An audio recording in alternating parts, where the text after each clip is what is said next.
Chapter 1871 to 1880। सभी के दिलों में उम्मीद जगी।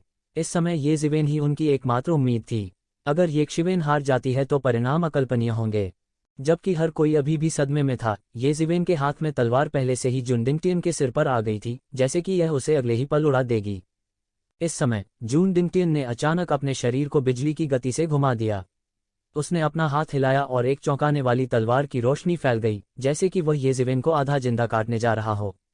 यह बेकार है। क्या आपको लगता है कि आप मुझे इस तरह के चुपके हमले से हरा सकते हैं? जून डिंगटियन के मुंह पर एक तिरस्कारपूर्ण मुस्कान आ गई। उसने ये ज़िवेन को बिल्कुल भी गंभीरता से नहीं लिया। पूर्ण शक्ति ने उसे पूर्ण अत्याचारी साधन प्रदान किया। वह ये ज़िवेन की चालों से बिल्कुल भी नहीं डरता था। यह ठीक उसी तरह था जैसे सन वुकोन बुद्ध के 5 फिंगर माउंटेन से कभी बाहर नहीं निकल सकता था। बजना। शून्य में दो विशाल तलवार बत्तियां आपस में जमकर टकराईं। आश्चर्यजनक रूप से जून डिंगटियन की तलवार के इरादे ने सीधे तौर पर ये ज़िवेन की तलवार के इरादे को खत्म कर दिया। फिर यह लगातार तैरती रही, जैसे कि ये एक ज़िवेन को एक पल में आधे में काट देगी। हालांकि इस समय ये ज़िवेन इसके लिए तैयार लग रहा था। वह सीधे सुनहरी रोशनी के एक गोले में बदल गया, जिससे तलवार हवा में गिर गई। कुछ दूरी पर ये ज़िवेन की आकृति उसके मुंह के कोने पर खून के निशान के साथ दिखाई दी। हमला करने के इस अवसर के बदले में उसने जबरन अपनी चोट को दबा दिया था। हालांकि यह बेकार था। जैसा कि उसने उम्मीद की थी, जून डिंगटियन की ताकत उसकी ताकत से कहीं अधिक थी। इतनी छोटी सी तरकीब काम नहीं करेगी। ठीक उसी तरह जब जान मिंग और चू यून ने मिलकर उससे निपटने के लिए हाथ मिलाया तो यह बेकार था। वे उसके लिए बिल्कुल भी मेल नहीं खाते थे। यहाँ तक जब उन दोनों ने मिलकर काम किया तब भी यह बेकार था। यह पूर्ण शक्ति का कुचलना था। इसके बाद भी वह नहीं रुके। वह एक कदम आगे बढ़ा और बीच हवा में गायब हो गया। जब वह फिर से प्रकट हुआ तो वह पहले से ही जून डिंगटियन के सामने था। उसकी तलवार की नोक एक पेचीदा कोण से सीधे जून डिंगटियन पर जा गिरी। बजना। धातु के टकराने की तेज आवाज ने सीधे तौर पर घोषणा की कि इस बार ये ज़िवेन का चुपके से किया गया हमला बेकार था। हालांकि ऐसा लग रहा था कि एक ज़िवेन कभी नहीं थकेगी। जिस क्षण आक्रमण की यह लहर अभी रुकी थी, आक्रमण की अगली लहर पहले ही उसे मारने के लिए उस पर टूट पड़ी थी। बजना, बजना, बजना। दोनों पक्षों के सिलहुट शून्य में लगातार आश्चर्यजनक टक्कर की आवाजें निकाल रहे थे। ये ज़िवेन को लगातार बाहर निकाल दिया गया था, लेकिन हर बार जब वह बाहर निकलता था तो वह हठपूर्वक वापस ऊपर चढ़ जाता था और अपने चार्ज को फिर से लॉन्च करता था। भीड़ की नज़रों में वह डॉन क्विक्सोर्ड जैसा था, पहले से ही मूर्ख। ये ज़िवेन पागल है। यह स्पष्ट रूप से बेकार है। वह अभी भी हमले क्यों कर रहा है? कुछ लोग हैरान रह गए। वे देख सकते थे कि जून डिंगटियन की ताकत एक ज़िवेन की ताकत से कहीं अधिक थी। दूसरे शब्दों में, ये ज़िवेन चाहे कितनी भी बार हमला कर ले, वह उसके लिए कोई खतरा पैदा नहीं कर पाएगा। लेकिन उसने फिर भी किया। कारण क्या था? बहुत से लोग समझ नहीं पाए। क्या वह पागल है? उसके लिए जून डिंगटियन की खामियां खोजना असंभव है। जून डिंगटियन में कोई दोष हो सकता है, लेकिन ये ज़िवेन इसे नहीं ढूंढ सकता। उपस्थित कई लोगों की राय समान थी। वे सभी समृद्ध अनुभव वाले विशेषज्ञ थे, इसलिए वे इसे स्पष्ट रूप से देख सकते थे। नहीं, यह विपरीत है। यह ठीक इसलिए है क्योंकि वह जून डिंगटियन का विरोधी नहीं है, इसलिए उसे पहल करनी होगी। वह पहले से ही जून डिंगटियन के विरोधी नहीं है।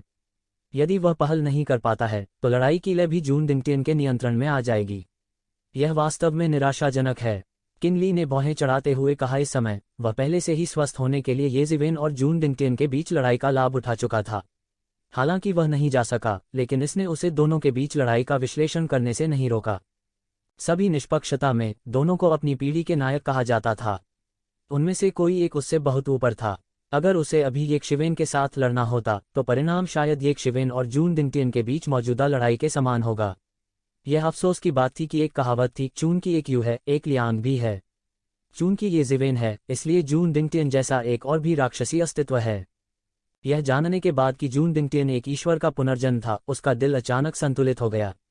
यद्यपि वह बहुत बुरा नहीं हो सकता है, फिर भी सामान्य तर्क से परमेश्वर के पुनर्जन्म की गणना नहीं की जा सकती। जब वह अपनी यादों और मार्शल आर्ट के अनुभव को पुनः प्राप्त करेगा तो वह एक प्रतिभाशाली व्यक्ति के बराबर होगा जिसने अनगिनत वर्षों तक साधना की थी। आम लोग उनके विरोधी कैसे हो सकते हैं? यह भी निश्चित रूप से एक बात थी। यह कहने की बात नहीं है कि जून डिंगटियन कभी भगवान थे। हालांकि वह अभी भी देख सकता था कि एक ज़िवेन की भव्य आभा धीरे धीरे कमजोर हो रही थी। हर बार जब उसे उड़ते हुए भेजा जाता था तो उसकी चोटें और बढ़ जाती थीं, उसकी भव्य आभा कमजोर हो जाती थी और उसकी चाल धीरे धीरे धीमी हो जाती थी। वह इसे कैसे नहीं देख सकता था? तू जिवेन ने हमला करने की पहल की और वास्तव में लड़ाई की पहल को जब्त कर लिया। हालांकि हुआंग फॉन की ताकत बहुत दूर थी। ये जिवेन की हार कुछ ही समय की बात थी। यह इस समय को बाद के समय में विलंबित करने के अलावा और कुछ नहीं था। जून डिंगटियन, जो युद्ध के मैदान के बीच में था, और भी हैरान था। जैसा कि कहा जाता है, दर्शक खेल को अधिक स्पष्ट रूप से देखते हैं। दरअसल इस वक्त मौजूदा हालात को उनसे बेहतर जानने वाला कोई नहीं था। वह अपने हमलों में कभी नर्म नहीं रहे।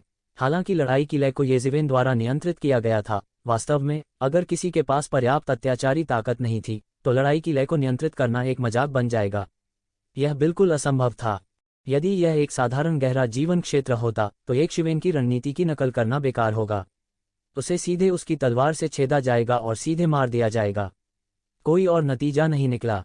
येजिवेन की दृढ़ता पहले से ही चोटों के साथ अब तक बने रहने में सक्षम होने की उनकी कल्पना को पार कर चुकी थी। चाहे वह शारीरिक शक्ति हो, गति हो या मार्शल आर्ट की समझ हो, येजिवेन को अपने साथियों में सर्वश्रेष्ठ कहा जा सकता है। यदि वह जून डिंगटियन से नहीं मिला होता तो वास्तव में उसके लिए अपने दाव को साबित करना संभव था। हालांकि यह केवल एक संभावना थी। उनके दाव को साबित करने के लिए कई लाशें सड़क पर पड़ी थीं।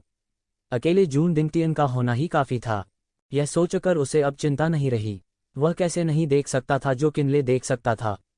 ये शिवेन सिर्फ एक कोने से लड़ने वाला जानवर था और उसके हारने से कुछ ही समय पहले की बात थी। जैसा कि उसने इस बारे में सोचा था, उसकी चाल थोड़ी भी धीमी नहीं थी। सभी प्रकार की अद्भुत चालें, तलवार सार और तलवार की तकनीकें जो कभी देखी या सुनी नहीं गई थीं, उन्हें प्रत्यक्ष रूप से प्रदर्शित किया गया था। यह पारे के समान था जो जमीन पर छलक रहा था, मूसलाधार बारिश में बह रहा था और विशाल आकाश को चीर रहा था। दोनों के बीच की लड़ाई ने शून्य को पूरी तरह से चकनाचूर कर दिया। दोनों पक्ष पागल हो गए थे, विशेष रूप से येजिवेन, जो बिल्कुल भी पीछे नहीं हटे। उनके अत्याचारी शरीर की अत्याचारी ताकत भी इस समय स्पष्ट और विशद रूप से परिलक्षित होती थी। वह एक पागल राक्षस की तरह था, लगातार हमला कर रहा था, युद्ध की पहल को जब्त कर रहा था और अपनी हार के समय में देरी कर रहा था। जैसा कि अन्य लोगों ने अनुमान लगाया था, येजिवेन वास्तव में समय में देरी कर रही थी। हालांकि ऐसा इसलिए नहीं था क्योंकि वह हार के लिए समय में देरी कर रहा था, बल्कि इसलिए कि वह जून डिंगटियन के इतने अत्याचारी होने के कारणों का विश्लेषण कर रहा था। वह एक पागल राक्षस लग रहा था, बिना एक पल रुके जून डिंगटियन पर हमला कर रहा था। वह उड़ा दिया गया था, फिर से ऊपर चला गया, फिर से ऊपर चला गया और फिर से उड़ा दिया गया। न जाने कितनी बार वह इस प्रक्रिया को दोहराता रहा। दोनों पक्ष शून्य में रह गए थे और बहुत से लोग अब स्पष्ट रूप से नहीं देख सकते थे। उसके पीछे टेम्पेस्ट विंग्स भी अनारक्षित रूप से प्रदर्शित किए गए थे। टेम्पेस्ट विंग्स के बिना उसके लिए जून डिंगटियन की तलवारबाजी की गति के साथ चलना असंभव होगा। हालांकि अगर कोई उनकी आंखों को देख पाता तो वे पाते कि वे बेहद शांत हैं। जून डिंगटियन बेहद शांत थे क्योंकि उन्हें यकीन था कि वह जीतेंगे, जबकि येजिवेन का दिल पानी की तरह शांत था, हर चीज से अप्रभावित, बिना किसी मामूली उतार चढ़ाव के। वह एक भावनाहीन रोबोट की तरह था जो लगातार गणना करता रहता था। समय, समय, येजिवेन अपने दिल में चिल्लाए। उसे अब समय चाहिए था। जून डिंगटियन के साथ पागल टक्करों के माध्यम से ऐसा लग रहा था कि उसने आखिरकार जून डिंगटियन की ताकत के रहस्य को समझ लिया है। यह तरबूज की बेलों का पालन करने जैसा ही था। वह रहस्य का पता लगाना चाहता था और वह रहस्य जो उसकी ताकत को अगले स्तर तक ले जाएगा। हालांकि समय किसी के लिए इंतजार नहीं करता था। उसकी शारीरिक स्थिति खराब होती जा रही थी। हालांकि वह बेहद शांत था, एक रोबोट की तरह। वह अपनी शारीरिक स्थिति के बारे में बहुत स्पष्ट था। अत्याचारी शरीर से भी उसका पतन होने का नाम नहीं ले रहा था। उसे समय चाहिए था। दुर्भाग्य से, जब उसे समय की आवश्यकता थी, समय ने किसी की प्रतीक्षा नहीं की। येजिवेन की चोटें लगातार बिगड़ती जा रही थीं। हालांकि वह जबरदस्ती अपनी चोटों को दबा रहा था और जून डिंगटियन से लड़ रहा था, लेकिन इससे उसके शरीर की चोटों में देरी नहीं हो सकती थी। यह इस शर्त के तहत था कि उसके पास खुद को ठीक करने के लिए फीनिक्स रिजनरेशन तकनीक हो। फीनिक्स पुनर्जनन तकनीक के बिना अत्याचारी शरीर के साथ भी वह बहुत पहले ही ढह गया होता। समय मिनट दर मिनट बीतता गया। सबका दिल धीरे धीरे डूब गया। येजिवेन का पूरा शरीर खून से लथपथ लग रहा था। उसके शरीर के रोम रोम से खून निकल रहा था। यह एक संकेत था कि उसके आंतरिक अंग हिल गए थे। उसका पूरा शरीर एक लहूलुहान आदमी की तरह लग रहा था और उसकी हरकतें धीमी और धीमी होती जा रही थीं। ऐसा लग रहा था कि वह वास्तव में अपनी सीमा तक पहुंच गया था, पूरी तरह से अपनी सीमा पर और पतन के करीब था। मुझे अंत में यह समझ आ गया, येशिवेन ने जोर से चिल्लाया और उसका पूरा शरीर उड़ गया। लेकिन इस बार वह उठ नहीं सका। वह जोर से जमीन पर गिरा और सीधे एक बड़ा गड्ढा बना दिया। वो किनलाई से भी ज्यादा दयनीय था। क्या सब कुछ खत्म होने वाला है? सभी ने अनिच्छा से सोचा, यह न केवल येज़िवेन की विफलता थी बल्कि उन सभी की मृत्यु भी थी। इस समय केवल येज़िवेन ही अडिग थी। उसके शरीर में वास्तविक तात्विक ऊर्जा लगातार घूम रही थी, खुद को मजबूत बनाने की कोशिश कर रही थी। हालांकि मुझे नहीं पता कि तुमने क्या निकाला है, यह बेकार है। भाड़ में जाओ। जून डिंगटियन ने सीधे तौर पर एक चौंकाने वाली तलवार की रोशनी बिखेरी और येशिवेन पर जा गिरा। स्वॉर्ड रेडियंस ने आकाश में एक दरार फाड़ दी और सीधे येशिवेन के सिर पर जा लगी। बूम! एक जोरदार दहाड़ सुनाई दी। भयानक तलवार की चमक को एक विशाल राक्षसी हाथ ने पकड़ लिया था। इस राक्षसी बड़े हाथ को इस भयानक तलवार की रोशनी ने सीधे छेद दिया था, लेकिन यह येज़िवेन के माथे के सामने 3 इंच रुक गया। कौन है भाई? शून्य में देखते ही जून डिंगटियन का चेहरा ठंडा पड़ गया। शून्य में एक राक्षसी आभा फूट पड़ी और सभी दिशाओं में बह गई। यह बेहद भयानक था। स्पष्ट रूप से इस राक्षसी आभा के बीच में एक आकृति खड़ी देखी जा सकती थी। यह कैसा दानव है? मेरे सामने इतनी ढिठाई करने की तुम्हारी हिम्मत कैसे हुई? जून डिंगटियन तिरस्कारपूर्ण था। उसने तुरंत अपनी तलवार उठाई और सीधे आकाश में चला गया। उसने येशिवेन का पीछा करना जारी नहीं रखा। इसके बजाय वह पहले राक्षसी आभा में आकृति से छुटकारा पाना चाहता था। बजना! जोरदार धमाका हुआ। तलवार की चमक अवरुद्ध हो गई थी। अंतहीन राक्षसी आभा ने सब कुछ निगल लिया, जिसमें तलवार की चमक भी शामिल थी। शून्य में एक विशाल पहिया था जो शून्य में मंद मंद घूम रहा था। सब कुछ अवरुद्ध कर रहा है। सभी आश्चर्यजनक हमले योजना बना रहे हो। जून डिंगटियन ने ठंडी सांस ली और गंभीर होने लगा। उसने एक कदम आगे बढ़ाया और तलवार की चमक पारे की तरह बह निकली। यह सब कुछ बह गया और सीधे राक्षसी आभा के द्रव्यमान में टूट गया। बूम! एक चौंकाने वाला धमाका हुआ। एक विशाल मशरूम का बादल धीरे धीरे जमीन से उठा। अंतहीन राक्षसी आभा उड़ गई। इस समय अंत में हर कोई स्पष्ट रूप से देख सकता था कि राक्षसी आभा के केंद्र में एक महिला थी। उसने महल की पोशाक पहन रखी थी और उसका चेहरा पाले की तरह ठंडा था। कुछ लोगों ने उसे मौके पर ही पहचान लिया। क्या यह अंधेरे देश की राजकुमारी तियानकिंग नहीं है? यह कैसे संभव है? वह राजकुमारी तियानकिंग है। वह इतनी शक्तिशाली कैसे हो सकती है? हर कोई कांप उठा। वे सभी महसूस कर सकते थे कि राजकुमारी तियानकिंग की आभा बेहद मजबूत थी। यह गहन जीवन क्षेत्र के शिखर पर मौजूद कुछ विशेषज्ञों की तुलना में कहीं अधिक अत्याचारी था जिसे उन्होंने देखा था। यह कैसे संभव हुआ? उनमें से कई ने राजकुमारी तियानकिंग को पहले देखा था। हालांकि उनमें से कोई भी यह नहीं देख सकता था कि उसने इतनी गहरी स्तर की ताकत छिपाई थी। यह अतुल्य था। इतनी ताकत के साथ पूरी जुबान दुनिया की युवा पीढ़ी के बीच भी वह एक उत्कृष्ट व्यक्ति थे। उन्होंने ऐसा फिगर पहले कैसे नहीं देखा होगा? बहुत मजबूत। इस तरह की ताकत जान मिंग से भी ज्यादा मजबूत है। कोई बुदबुदाए बिना नहीं रह सका। यह डार्क नेशन के राजकुमारों के लिए विशेष रूप से सच था। इस समय उनके चेहरे अचानक पीले पड़ गए।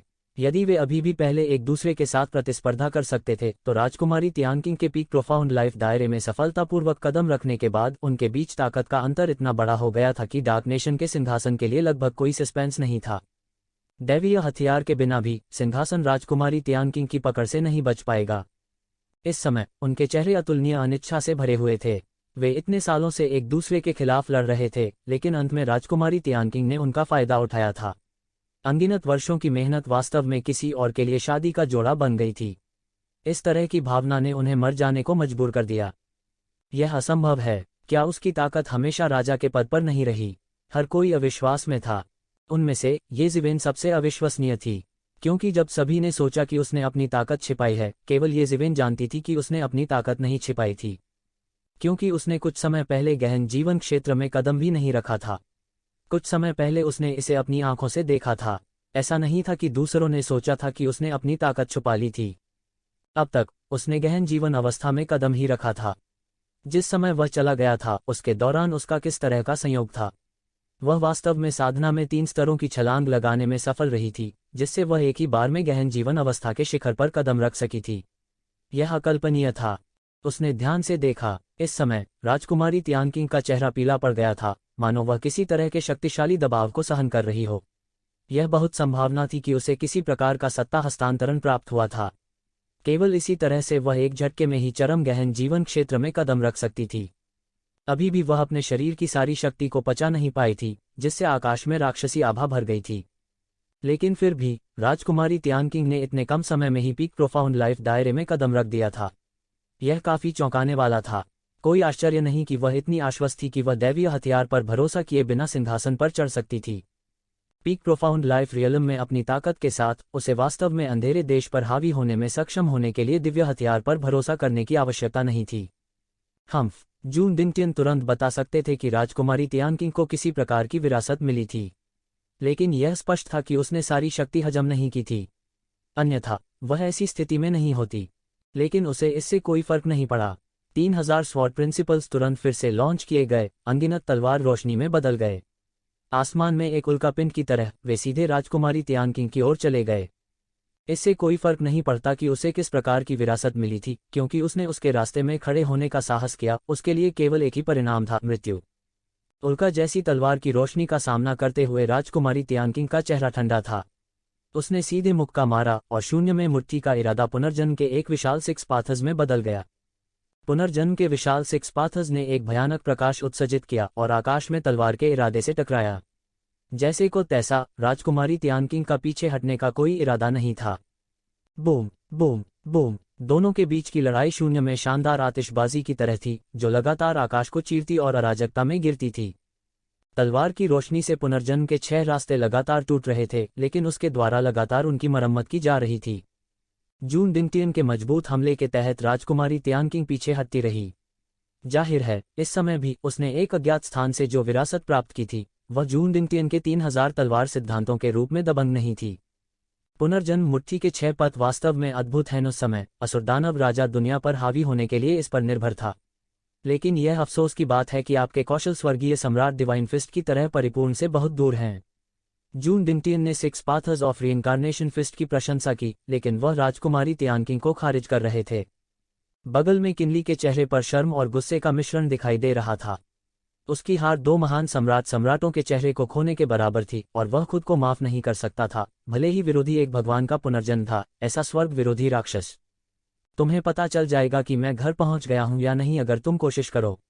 राजकुमारी तियानकिंग के पास उस स्थिति में थोड़ी सी भी कायरता नहीं थी जहां वह लगातार नुकसान में थी। वह पुनर्जन्म के सिक्स पाथर्स की मुट्ठी तोड़ती रही। उसका शरीर लगातार सबसे शुद्ध डेविल क्यूई उगल रहा था, जो लगातार उसके शरीर को सहारा दे रहा था। मूल रूप से पुनर्जन्म मुट्ठी के 6 पद जैसी साधना पद्धति उसके लिए भी बहुत कठिन थी, लेकिन अब यह ऐसा था जैसे कि यह मुक्त हो। वह इसे उड़ाती रही। बूम बूम बूम, जैसे जैसे समय बीतता गया, जून डिंगटियन के चेहरे पर भी चिंता और अधीरता के लक्षण दिखाई देने लगे। हालांकि वह राजकुमारी तियानकिंग को पीटता रहा, लेकिन उसका कौशल बहुत मजबूत था और वह उसे थोड़ी देर के लिए चोट नहीं पहुंचा सका। यह कहा जाना चाहिए कि उसके कौशल समाप्त होने से पहले उसे चोट पहुंचाना मुश्किल था। हालांकि उन्हें विश्वास था कि वे अंतिम विजेता होंगे, उनके पास इतना समय नहीं था। जब बड़ी ताकतों के विशेषज्ञ आएंगे तो निश्चित रूप से उसका शिकार किया जाएगा। आखिरकार गहन जीवन क्षेत्र के ऊपर गहन मृत्यु क्षेत्र था। लेकिन इस समय राजकुमारी तियानकिंग का समय भी अच्छा नहीं चल रहा था। वह जबरन राक्षसी कौशल को पचा रही थी और इस समय उसे अभी भी जून डिंगटियन से लड़ना था। यह उसे मार रहा था। अगर यह इस तथ्य के लिए नहीं था कि वह इतने सालों से इस पल की तैयारी कर रही थी, तो वह पहले ही गिर चुकी होती। हालांकि उसने फिर भी अपने दांत पीस लिए और उसे पकड़ लिया। उसने येकशिवेन की तरफ देखा, जो जमीन पर पालथी मारकर बैठी थी। इस समय वो केवल येकशिवेन पर भरोसा कर सकती थी। तो जिवेन ने उसे नहीं छोड़ा और अतीत में अकेला छोड़ दिया। पहले ये जिवेन थी और फिर राजकुमारी तियानकिंग थी। इस दुनिया में बहुत सारे जीनियस हैं, लेकिन यह ठीक इसी वजह से है कि हमें उम्मीद है। हालांकि 3000 तलवार सिद्धांत शक्तिशाली हैं, जून डिंगटियन इसका उपयोग जारी नहीं रख सकते। ऐसी अद्भुत युद्ध शक्ति इस समय कोई सहन नहीं कर सकता। कुछ समय सीमा होनी चाहिए। यदि यह जारी रहता है तो हम अभी भी आशा रख सकते हैं, किसी ने कहा, और यह तुरंत सभी के साथ प्रतिध्वनित हुआ। सोचते सोचते यह वास्तव में संभव था, लेकिन उन्होंने इस दिशा में बिल्कुल नहीं सोचा। ये जिवेन और राजकुमारी तियानकिंग भले ही इतने लंबे समय तक बने रहे, लेकिन अगर वे होते तो वे शायद एक भी चाल का सामना नहीं कर पाते और पूरी तरह से मारे जाते। इस समय सभी की निगाहें ये जिवेन की ओर मुड़ गईं, जो अपने पैरों को क्रॉस करके जमीन पर बैठी थी। इस समय क्या उसके पास ठीक होने के लिए पर्याप्त समय होगा? हर कोई जानता था कि वह अभी घायल हो गया था और उसका जीवन एक धागे से लटका हुआ था। इतने कम समय में वह किस हद तक ठीक हो पाए, यह अभी भी एक समस्या थी। इस समय ये जिवेन, जिसकी सभी को उम्मीद थी, लगातार अपनी सांसों को ठीक कर रहा था।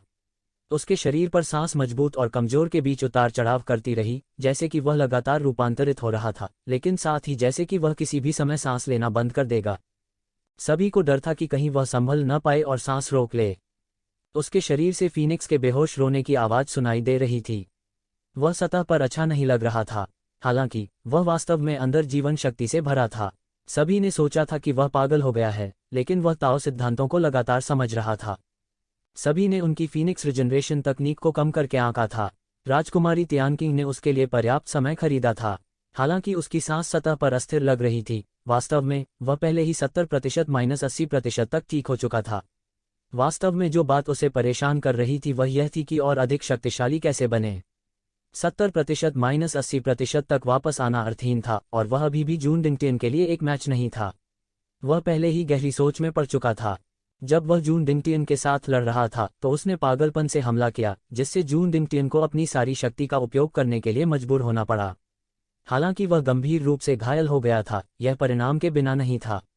इसके विपरीत उसने बहुत सी चीजें देखीं और उन दोनों के बीच लड़ाई से बहुत कुछ निकाला। उसके दिमाग में अनगिनत संभावनाएं कौंधीं और उसने एक एक करके गलत को खत्म कर दिया। उसी समय उनके दिव्य विचारों ने शून्य में लड़ रहे दो लोगों को जाने नहीं दिया। वह निरीक्षण करता रहा और अपने पिछले अनुमान की पुष्टि करता रहा। लंबे समय के बाद वह आखिरकार किसी नतीजे पर पहुंचे। निश्चित रूप से, जैसा कि उसने अनुमान लगाया था, जून डिंगटियन के इतने शक्तिशाली होने का कारण यह नहीं था कि उसकी ताकत ये ज़िवेन से बहुत अधिक मजबूत थी, बल्कि इसलिए कि उसने अतिरिक्त ताकत को अपनी तलवारबाजी में एकीकृत कर लिया था। यह भी कहा जा सकता है कि उनके 3000 तलवारबाज सभी अद्वितीय तलवारबाज थे। उनकी ताकत आमतौर पर 3000 तलवारबाजी के बीच बिखरी हुई थी, और जब यह एक महत्वपूर्ण क्षण में केंद्रित थी तो यह राक्षसी ताकत की गारंटी थी।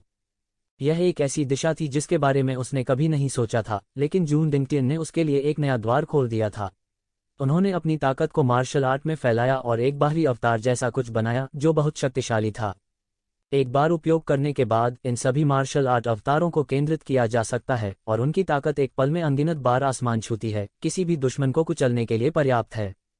यह मूल रूप से उनका अनुमान था, लेकिन कुछ समय के बाद उन्होंने अंततः अपने अनुमान की पुष्टि की। इस समय येमू यहाँ नहीं था, इसलिए अनुभवी बूढ़े शैतान से पूछने का कोई तरीका नहीं था। हालांकि उन्हें विश्वास था कि वह सच्चाई के करीब हैं, और वह इसके बारे में था। यद्यपि उसने यही कहा था, वास्तव में ऐसा करना अत्यंत कठिन था। जून डिंगटियन से पहले भी उसने इसके बारे में कभी नहीं सुना था, ऐसा करना तो दूर की बात है। उन्होंने इसे स्वयं निकाला, और वास्तव में इसे पूरा करना बहुत कठिन था, लेकिन इसने उन्हें आगे बढ़ने के लिए एक नई दिशा दी। एक बार जब वह इसमें महारत हासिल कर लेता है तो वह जून डिंगटियन की तरह बन सकता है, उसी दायरे पर हावी हो सकता है। ये ज़िवेन ने इस पद्धति को मार्शल आर्ट डोपेलगैंगर नाम दिया है।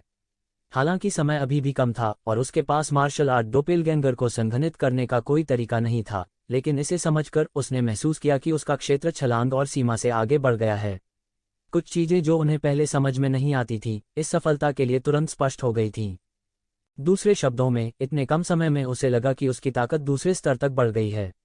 हालांकि यह अभी भी जून डिंगटियन के साथ तुलनीय नहीं था, जो 3000 तलवारबाजी का इस्तेमाल करता था। यह पहले से ही राक्षसी और असामान्य था। कारण और प्रभाव का पता लगाने के बाद ये ज़िवेन को मार्शल आर्ट अवतार के फायदे और नुकसान भी पता थे, जैसे कि उसके हाथ का पिछला हिस्सा। हालांकि मार्शल आर्ट्स डोपेलगैंगर बेहद अत्याचारी था और एक बार इस्तेमाल करने के बाद यह अजेय था, लेकिन इसमें एक बड़ी खामी भी थी, और वह यह था कि इसे लंबे समय तक इस्तेमाल नहीं किया जा सकता था, क्योंकि एक ही समय में इतने सारे मार्शल आर्ट्स का इस्तेमाल करना, इसे समर्थन देने के लिए भारी मात्रा में शक्ति की आवश्यकता थी। जून डिंगटियन हमेशा के लिए इस तरह नहीं लड़ सकता था, और जब तक वह समय को खींच सकता था, उसे विश्वास था कि वह जून डिंगटियन को हरा सकता है। आखिरकार, हालांकि जून डिंगटियन पहले अत्याचारी था, फिर भी ये ज़िवेन के साथ निपटने की क्षमता के दायरे में था। वास्तव में अत्याचारी क्या था जब उसने मार्शल आर्ट अवतार का इस्तेमाल किया, जिसने तुरंत उसकी ताकत को कई गुना बढ़ा दिया। यह भयानक था। यह एक गुप्त तकनीक थी जो एक ऐसे व्यक्ति को बना सकती थी जो पहले से ही गहन जीवन क्षेत्र के शिखर पर था, एक ही बार में अपनी ताकत को कई गुना बढ़ा सकता था। ऐसी गुप्त तकनीक दुनिया में दुर्लभ थी। यह स्वर्गीय सम्राट डिवाइन फिस्ट के समान था, लेकिन स्वर्गीय सम्राट डिवाइन फिस्ट अधिक प्रतिभाशाली था और इसने गुप्त रूप से स्वर्ग और पृथ्वी के मार्ग को पूरा किया। केवल स्वर्गीय सम्राट डिवाइन फिस्ट का उपयोग करने में ही महान शक्ति थी, और एक ही बार में कई बार अपनी ताकत बढ़ा सकता था। एक दिशा मिलने के बाद उसे अचानक लगा कि जून डिंगटियन इतना डरावना नहीं है। सारी कायरता अज्ञानता से आती है, और एक बार जब वह जान गया तो डरने की कोई बात नहीं थी। इन चीजों को सुझाने के बाद ये ज़िवेन ने महसूस किया कि उसके सामने केवल प्रकाश था, और उसके मन की स्थिति में दिन दूनी रात चौगुनी सुधार हुआ था। एक मजबूत दुश्मन को हराने के बाद यह एक तरह की राहत और निश्चिंतता की भावना थी। बस जब सभी की निगाहें राजकुमारी तियानकिंग और जून डिंगटियन पर केंद्रित थीं, तो उन्होंने एक तीखी भेदी आवाज सुनी और शून्य मौके पर ही फट गया। फिर उसमें से एक बड़ी कुल्हाड़ी निकली, ऊंची उठी और सीधे येशिवेन की ओर कट गई। सब कुछ बहुत तेजी से हुआ और जब तक सभी को इसका एहसास हुआ, कुल्हाड़ी येशिवेन के माथे से ज्यादा दूर नहीं थी। कोई भी अचानक हुए बदलाव पर प्रतिक्रिया नहीं कर सकता था और उन्हें उम्मीद नहीं थी कि कोई इस समय येशिवेन पर हमला करेगा। जानमिंग, यह जानमिंग है। किनली ने तुरंत प्रतिक्रिया दी। वह उस कुल्हाड़ी से बहुत परिचित था। वास्तव में जुबान विश्व युद्ध के मैदान में वह और जानमिंग एक से अधिक बार लड़े थे और वह अपने हेवन स्प्लिटिंग एक्स से भी बहुत परिचित थे। सच कहूं तो जानमिंग वास्तव में एक बहुत मजबूत प्रतिद्वंद्वी थे। अब भी जब उसने सुना कि वह और चू यून सेना में शामिल हो गए हैं, लेकिन फिर भी येशिवेन से हार गए, तो उसने अपनी राय नहीं बदली। लेकिन इस समय उसने कभी यह उम्मीद नहीं की थी कि जिसने अचानक हमला किया वह जानमिंग था, जिसके बारे में उसने सोचा था कि वह बच गया है। हा, यह जीवन में एक बार मिलने वाला अवसर है। येशिवेन ने यहाँ तक कि स्वर्ग भी तुम्हें नष्ट करना चाहता है और तुम्हारे भाग्य को काट देना चाहता है। दरार के पीछे से एक अत्यंत अहंकारी दहाड़ सुनाई दी और वह स्वयं जानमिंग था। बस जब सभी ने सोचा कि वह भाग गया है, तो किसी ने उसके वापस आने की उम्मीद नहीं की और वह चुपचाप वापस आ गया। वह एक ऐसे अवसर की प्रतीक्षा में किनारे पर दुबका हुआ था। उसने पहले ही येशिवेन के साथ सौहार्द का सारा ढोंग छोड़ दिया था और वह जड़ से खरपतवार काटने के सिद्धांत को कैसे नहीं समझ सकता था। वह इस बात को लेकर भी बहुत स्पष्ट था कि अगर मौका मिला तो अगली बार येशिवेन जरा सी भी रहम किए बिना उसे अपने हाथों से जरूर मार डालेगा। वह पहले से ही येशिवेन के भयानक खतरे को महसूस कर सकता था, इसलिए उसके पास केवल एक ही विकल्प था और वह था ऊपरी हाथ हासिल करने के लिए पहल करना। केवल येशिवेन को पहले मारने से ही वह मारे जाने के भाग्य से बच सकता था। मूल रूप से वह बस यह देखना चाहता था कि वहां किस तरह का अवसर है, लेकिन किसने सोचा होगा कि हमेशा कोई न कोई रास्ता निकलेगा। बस जब वह जाने वाला था, कौन जानता था कि येशिवेन वास्तव में जून डिंगटियन के साथ लड़ेंगे, और सबसे महत्वपूर्ण बात यह है कि वह जून डिंगटियन द्वारा गंभीर रूप से घायल हो गए थे। इस बड़ी मुसीबत को एक झटके में खत्म करने का यह जीवन में एक बार आने वाला मौका था। अचानक जब सभी ने सोचा कि येशिवेन बर्बाद हो गया है, येशिवेन ने अचानक अपनी आंखें खोली और उसकी आंखों से एक अद्भुत दिव्य प्रकाश निकला और सीधे कुल्हाड़ी पर वार किया। एक पल में कुल्हाड़ी को उड़ा दिया गया और फिर लगातार आकाश में नृत्य किया और अंत में सीधे मुख्य हॉल की छत पर मारा और सीधे समूह में डाला गया। और दरार के पास सभी को एक जोड़ी बड़े खूनी हाथ कांपते हुए दिखाई दे रहे थे। एक पल में जानमिंग ने महसूस किया कि 1000 पाउंड के बल ने उसके हाथों को मारा और सीधे उसके अंगूठे और तर्जनी के बीच वेब को तोड़ दिया, जिससे वह उसे पकड़ने में असमर्थ हो गया और कुल्हाड़ी सीधे उड़ गई। यह कैसे संभव है? दरार के पीछे जानमिंग को अभी भी इस पर विश्वास नहीं हो रहा था। इतना डरावना येशिवेन उसकी कल्पना से भी अधिक भयानक था और 100 गुना 1000 गुना अधिक भयानक। क्या वह पहले से ही घायल नहीं है? वह अभी भी इतना मजबूत कैसे हो सकता है? क्या ऐसा हो सकता है कि वह बिल्कुल घायल नहीं था और पूरी तरह से मुझे भ्रमित करने की कोशिश कर रहा था ताकि मैं हमला कर सकूं? इस समय जानमिंग का दिमाग थोड़ा अराजक था और वह इस पर विश्वास नहीं कर सकता था।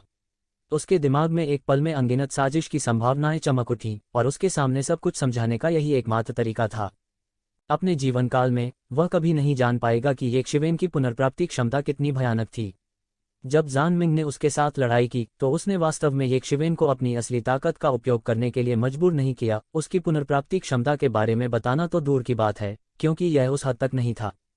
हालांकि उसके मन में कितने ही विचार कौंधे, उसकी प्रतिक्रिया धीमी नहीं थी। जब उसे पता चला कि उसकी मारने की चाल विफल हो गई है, तो वह लगभग नहीं रुका और लगभग बिना किसी हिचकिचाहट के सीधे मौके पर भागने के लिए मुड़ गया। तुम्हें क्या लगता है, तुम कहाँ जा रहे हो? येशिवेन इस समय जानमिंग को कैसे भागने दे सकती है? वह ठंडी आवाज में चिल्लाया और एक बड़ा हाथ सीधे शून्य की ओर बढ़ गया। शून्य तुरंत ढह गया और जानमिंग को प्रकट किया जो उपअंतरिक्ष में था। तो जानमिंग बच नहीं सका। उसका बड़ा हाथ एक विशाल जेल की तरह था और वह आकाश में गिर गया। यह उनकी sky severing finger, imprisoning the heavens की चालों में से एक थी। इस समय उन्होंने इसे हथेली की तकनीक के रूप में इस्तेमाल किया और इसकी शक्ति एक पायदान अधिक थी। वर्तमान येशिवेन के लिए वह पहले से ही सभी प्रकार की मार्शल आर्ट में महारत हासिल कर चुका था।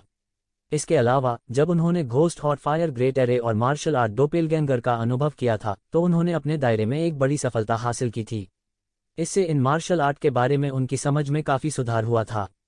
उसने सीधे तौर पर स्थिति की अवहेलना की थी और सार को पचा लिया था। जानमिंग ने केवल यह महसूस किया कि आसपास के स्थान को तुरंत सील कर दिया गया था, जैसे कि आकाश को भी कैद किया जा सकता है। अकेले उसके जैसे नश्वर को छोड़ दें। टकराना। उसे सीधे ये जिवेन ने मौके पर ही पकड़ लिया था और वो लगातार संघर्ष कर रहा था, ये जिवेन की पकड़ से मुक्त होने की कोशिश कर रहा था। उसका शरीर लगातार कुल्हाड़ी की आश्चर्यजनक चमक के साथ फूट पड़ा और कुल्हाड़ी की चमक की लहरें उसके शरीर से बह निकलीं, एक हिंसक तूफान का रूप ले लिया, उसके रास्ते में सब कुछ नष्ट कर दिया। तू जिवेन ने केवल उपहास किया। यदि यह अतीत में था तो शायद जान मिंग के इस कदम का उन पर कुछ प्रभाव पड़ता, लेकिन अब उन्हें मार्शल आर्ट की पूरी तरह से नई समझ थी। हालांकि वह गहरी मौत के दायरे से नहीं टूटा था, लेकिन उसकी युद्ध शक्ति पहले की तुलना में बहुत बढ़ गई थी। इस समय उसकी नज़र में जान मिंग एक विदूषक की तरह था और कोई लहर पैदा नहीं कर सकता था। बूम! मुक्त होने के लिए संघर्ष करने के बाद जान मिंग निराश हो गया और उसकी आंखों में एक निर्मम रूप दिखाई दिया। वह वास्तव में आत्मविनाश करना चाहता था और येक्षिवेन के साथ मिलकर नष्ट हो जाना चाहता था। हालांकि येक्षिवेन ने उसे यह अवसर नहीं दिया। यदि गहन जीवन क्षेत्र के शिखर पर कोई विशेषज्ञ आत्मविनाश करता है तो वह भी प्रभावित होगा। इसलिए उन्होंने बस पहल की और पहले जान मिंग को कुचल दिया। सब कुछ बहुत तेजी से हुआ था। जान मिंग के अचानक हमले से लेकर ये जिवेन के पलटवार तक यह पलक झपकते ही हो गया था। जान मिंग के अचानक हमले के सदमे से हर कोई उबर नहीं पाया था, लेकिन उन्होंने पहले ही एक शिवेन को उसे कुचलते हुए देखा था। इस दृश्य को देखकर हर कोई गहरी सांस लेने से खुद को रोक नहीं पाया। वे मदद नहीं कर सकते थे, लेकिन अपनी रीढ़ के नीचे ठंडक महसूस कर रहे थे। यह बहुत असत्य था। अगर उन्होंने इसे अपनी आंखों से नहीं देखा होता तो उन्हें विश्वास नहीं होता कि जिस व्यक्ति को एक पल में कुचल दिया गया वह वास्तव में जान मिंग था। तो जिवेन की लड़ाई का कौशल पहले ही इतने उच्च स्तर पर पहुंच चुका था। जान मिंग की ताकत के साथ यह गहन जीवन क्षेत्र की प्रारंभिक महारत में एक साधारण विशेषज्ञ को साफ करने के लिए पर्याप्त था। यहां तक उन्होंने गहरे मृत्यु क्षेत्र को भी हल्के से छू लिया था। हालांकि वो येक्षिवेन के खिलाफ एक चाल भी नहीं चला सके। वे एक ही दायरे में थे, लेकिन ताकत में अंतर वास्तव में इतना बड़ा था। क्या यह अब भी गहन जीवन क्षेत्र था? यहां तक गहन मृत्यु क्षेत्र के एक विशेषज्ञ की भी इससे तुलना नहीं की जा सकती। हालांकि ये जिवेन की वर्तमान ताकत की तुलना गहन मृत्यु क्षेत्र से नहीं की जा सकती थी, लेकिन भीड़ की नज़र में उसके और गहन मृत्यु क्षेत्र के बीच कोई अंतर नहीं था। वे दोनों एक चाल में मारे गए। ज्यादा फर्क नहीं पड़ा। येक्षिवेन पहले से ही बहुत भयानक थी। जून डिंगटियन कितना मजबूत था, जिसने 3000 तलवार सिद्धांतों का इस्तेमाल किया था। मूल रूप से ऐसा प्रतीत होता है कि भीड़ को स्पष्ट समझ नहीं थी। अब ऐसा लग रहा था कि जून डिंगटियन जो इस स्तर पर पहुंच गया था, अब कोई मैच नहीं था। क्या वे वास्तव में इतने मजबूत हो गए हैं? किनली ने कुछ लोगों को कुछ उलझी हुई निगाहों से देखा। उसने शुरू में सोचा था कि वह काफी मजबूत था, लेकिन अब ऐसा लग रहा था कि वह अभी भी इससे दूर था। ऐसा लगता है कि यह स्वर्ग के क्षेत्र में वापस यात्रा करने का समय है। ये जिवेन पहले से ही इतनी मजबूत है, मैं पीछे नहीं हट सकती। देर सवेर मैं वापस आऊंगा और हमारे पास फिर से लड़ने का मौका होगा।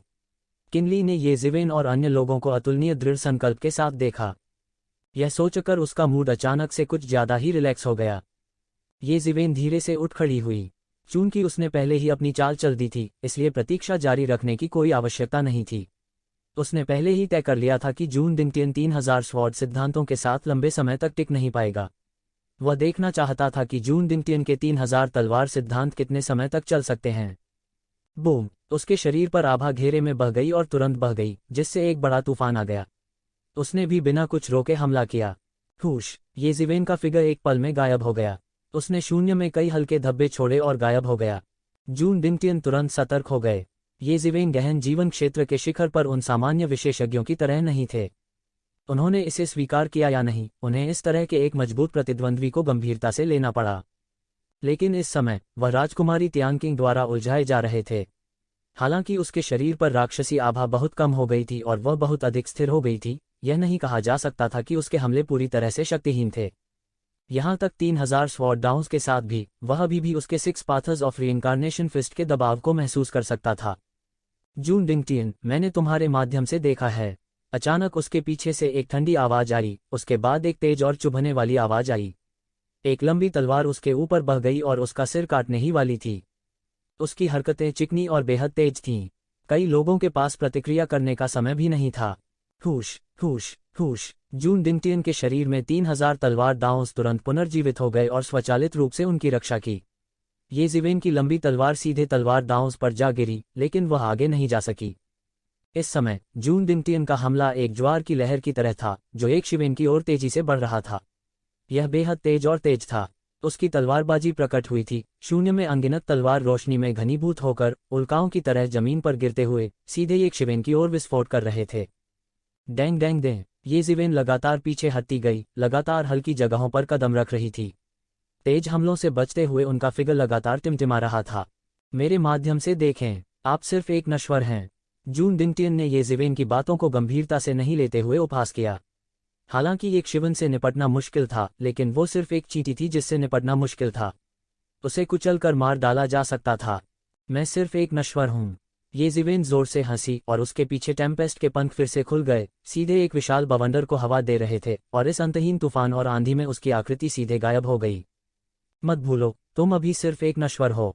ये शिवेन की आकृति फिर से उसके पीछे दिखाई दी, सीधे जून डिंगटियन द्वारा अवरुद्ध किए गए क्विकसिल्वर जैसे हमलों की एक लहर पर प्रहार करते हुए।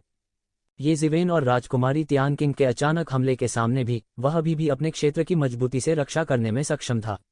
वास्तव में पानी की एक बूंद भी उसके क्षेत्र में प्रवेश नहीं कर सकती थी। वास्तव में मार्शल आर्ट उनके हाथों में एक कला बन गई थी। उनका तलवार हृदय पहले ही दिव्य स्तर पर पहुंच चुका था। हम्फ, जून डिंगटियन ने ठंडी सांस ली। तलवार की चमक की अनगिनत किरणें सुनामी की तरह उसके चारों ओर उठी, सभी दिशाओं में फैल गईं, आसपास के स्थान को चीर डाला। इस कदम ने एक बड़े क्षेत्र को कवर किया। भले ही एक शिवेन कहीं भी छिपा हो, भले ही वह उपस्थान में छिपा हो, यह बेकार होगा। निश्चित रूप से ये शिवेन को अपना फिगर दिखाने के लिए मजबूर होना पड़ा। थोड़ा शर्मिंदा हुआ, लेकिन वह जरा सा भी उदास नहीं दिख रहा था। इसके विपरीत वह जोर से हंसे। मैंने आपके 3000 तलवार दांवों के माध्यम से देखा है, ये शिवेन ने कहा। इतनी बड़ी खपत के साथ आपको अपनी सीमा पर होना चाहिए। देखते हैं आप कब तक रुक सकते हैं। जून डिंगटियन चौंक गया। उसे ये उम्मीद नहीं थी कि एक शिवेन सब कुछ देख लेगी। उनका 3000 तलवार सिद्धांत इतना शक्तिशाली था कि इसने उनकी सैन्य शक्ति को कई गुना बढ़ा दिया था। हालांकि इतनी शक्तिशाली तकनीक इसकी कमियों के बिना नहीं थी। कमी यह थी कि यह बहुत अधिक ऊर्जा की खपत करता था। यहाँ तक उनके जैसा पुनर्जन्म लेने वाला देवता भी, जिसके पास अतुलनीय रूप से शक्तिशाली काया शोधन तकनीक थी, बहुत अधिक समय तक उसकी मार्शल शक्ति के उपभोग का समर्थन नहीं कर सकता था। इसे एक कमजोरी और उस पर एक बहुत बड़ी बात माना जा सकता है। बात बस इतनी थी कि अपने पुनर्जन्म के बाद वह इसके बारे में बहुत पहले ही भूल चुका था। ऐसा इसलिए था क्योंकि अपने पुनर्जन्म के बाद से उसने जितने भी विरोधियों का सामना किया था, चाहे बाहरी दुनिया ने उन्हें किसी भी तरह के जीनियस के रूप में आंका हो, वे सभी उसके सामने उड़ते हुए बादल थे। एक बार जब उसने 3000 तलवार सिद्धांतों का उपयोग किया तो उन सभी प्रतिभाओं का वध कर दिया गया जैसे कि वे खरबूजे और सब्जियां हों। ऐसा कोई नहीं था जो उसे इस हद तक मजबूर कर सके। यहाँ तक ये शिवेन भी कोई अपवाद नहीं थी। अगर राजकुमारी तियान किंग नहीं होती तो उसकी भी मौके पर ही मौत हो जाती। अब यह कोई कमजोरी नहीं थी, लेकिन ये शिवेन ने अचानक इसे समझ लिया था। दूसरों के विपरीत जो केवल अनुमान लगा रहे थे, वह अपने 3000 तलवार दांवों की कमजोरी के बारे में गहराई से जानते थे। इस समय यह एक घातक दोष के रूप में विकसित होने की संभावना थी। यह सोचकर वह नाराज हुए बिना नहीं रह सका। क्या ऐसा हो सकता है कि वह इतिहास में पहली बार हारने जा रहा हो? चलो देखते हैं कि क्या आप तब तक रुक सकते हैं। जून डिंगटियन ठंडेपन से चिल्लाया और हमला करने की पहल की। उनकी आकृति ने सीधे तौर पर आफ्टर इमेज से भरे आकाश को खींच लिया, ध्वनि अवरोध को फाड़ दिया और बहुत तेज भेदी ध्वनि के साथ फट गया। वो तुरंत ही एक शिवेन के सामने आ गया। यह एक स्थानिक शटल नहीं था, इसके बजाय उसने अपनी गति पर भरोसा करके यह हासिल किया था। उनकी चपलता तकनीक अत्याचारी थी और उनकी मार्शल शक्ति अतुलनीय रूप से उच्च थी। इस समय यह पूरी तरह से परिलक्षित होता था। उसने अपना बड़ा हाथ फैलाया और एक अतुलनीय रूप से विशाल लंबी तलवार शून्य में घनीभूत हो गई। यह लगातार घूमता रहा और एक कुरकुरा और मधुर धात्विक झनकार ध्वनि जारी की। फिर यह सीधे एक शिवेन के सिर की ओर बह गया। डांग, इस महत्वपूर्ण क्षण में ये शिवेन की विंड एंड थंडर विंग्स ने सीधे उसके पूरे शरीर की रक्षा की। उसका पूरा शरीर भी एक बड़ी ताकत से टकराया था जो सीधे जमीन में धंस गया था। पफ, उसने सीधे एक कौर खून उगल दिया। हालांकि उसकी ताकत बहुत बढ़ गई थी, लेकिन जून डिंगटियन का सामना करने पर कोई अंतर नहीं आया, जिसकी ताकत कई गुना बढ़ गई थी। जून डिंगटियन ने तुरंत तलवार पकड़ ली और अपनी पूरी ताकत से ये शिवेन पर फेंक दी। स्वोश, लंबी तलवार तेज और अत्यावश्यक थी, विशाल आकाश को चीरती हुई। हर जगह वह गुजरा, सब कुछ ढह गया और स्वर्ग और पृथ्वी का अस्तित्व समाप्त हो गया। ऐसा लग रहा था कि ये शिवेन को उसी जगह जमीन पर पटकने वाला था। राजकुमारी तियान किंग ने अपने शरीर में उबलती हुई राक्षसी ऊर्जा को दबाते हुए और से देखा और फिर से हमला किया। उसने एक मुक्का मारा और मुट्ठी का इरादा एक अतुलनीय विशाल पहिया में बदल गया जो सीधे जून डिंगटियन की ओर कुचल गया। स्वर्ग दाव, मानव दाव, असुर दाव, पशु दाव, भूखा भूत दाव, नरक दाव, पुनर्जन्म के 6 मार्ग। प्रत्येक पथ में स्वर्ग और पृथ्वी को नष्ट करने और सभी जीवित प्राणियों को शुद्ध करने की शक्ति थी। यह बेहद भयानक था। जून डिंगटियन ने इसे हल्के में लेने की हिम्मत नहीं की और सीधे अपनी तलवार से वार किया। इस समय जब तलवार येकशिवेन को लगने वाली थी तो वह महत्वपूर्ण क्षण में उसे चकमा देने में कामयाब रहे। वह अपने महत्वपूर्ण अंगों में चोट लगने से बचने में सफल रहा, लेकिन फिर भी उसके आधे शरीर के टुकड़े टुकड़े हो गए थे। वह लगभग मर गया। लड़ाई सबसे तीव्र चरण में पहुंच गई थी और दोनों पक्ष जीवन और मृत्यु की लड़ाई में लगे हुए थे। किसी ने भी पीछे हटने की हिम्मत नहीं की, यहाँ तक जून डिंगटियन भी, जिसका पलड़ा भारी था। कोई अपवाद नहीं था। अचानक जब सभी ने सोचा कि जून डिंगटियन हमला करना जारी रखेगा, जून डिंगटियन, जो मूल रूप से गति से भरा हुआ था, अचानक थोड़ा सा कांप उठा। 3000 तलवार के सिद्धांत जो आकाश में बह गए थे, समुद्र के ज्वार भाटे की तरह उसके शरीर में उंडेल रहे थे। उसकी आभा तुरंत पूरी तरह से गिर गई। हालांकि यह अभी भी बहुत शक्तिशाली था, यह अब पहले जैसा नहीं था। सभी ने तुरंत प्रतिक्रिया दी। क्या ऐसा हो सकता है जैसा कि येज़िवेन ने कहा था कि जून डिंगटियन के 3000 तलवार सिद्धांत वास्तव में चरम पर पहुंच गए थे? खांसी खांसी। येज़िवेन खून खांसी करते रहे और अपने शरीर के आधे हिस्से को ठीक करने के लिए फीनिक्स रीजनरेशन तकनीक को चलाते रहे जो टूट गया था। उसके मुंह के कोने पर एक विजयी मुस्कान दिखाई दी। बेशक 3000 तलवार सिद्धांतों की सबसे बड़ी कमजोरी समय थी। यह वास्तव में कोई कमजोरी नहीं थी, लेकिन फिर भी इसने उसे अब तक बने रहने दिया। जून डिंगटियन का शरीर हवा के बीच में जम गया। उनके 3000 तलवार सिद्धांत की गुप्त तकनीक अंत में अपने अंत तक पहुंच गई थी और उन्होंने अपनी सारी संचित शक्ति समाप्त कर दी थी। इस समय कहा जा सकता है कि उसकी युद्ध शक्ति नीचे तक गिर गई थी। हालांकि ऐसा नहीं था कि उसके पास कोई लड़ाकू शक्ति नहीं बची थी। वास्तव में वह राजकुमारी तियानकिंग से भी अधिक मजबूत थी।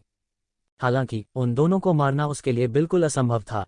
उसे उम्मीद नहीं थी कि चीजें इस तरह खत्म हो जाएंगी। यह कहा जा सकता है कि दुर्घटनाएं अक्सर होती थीं।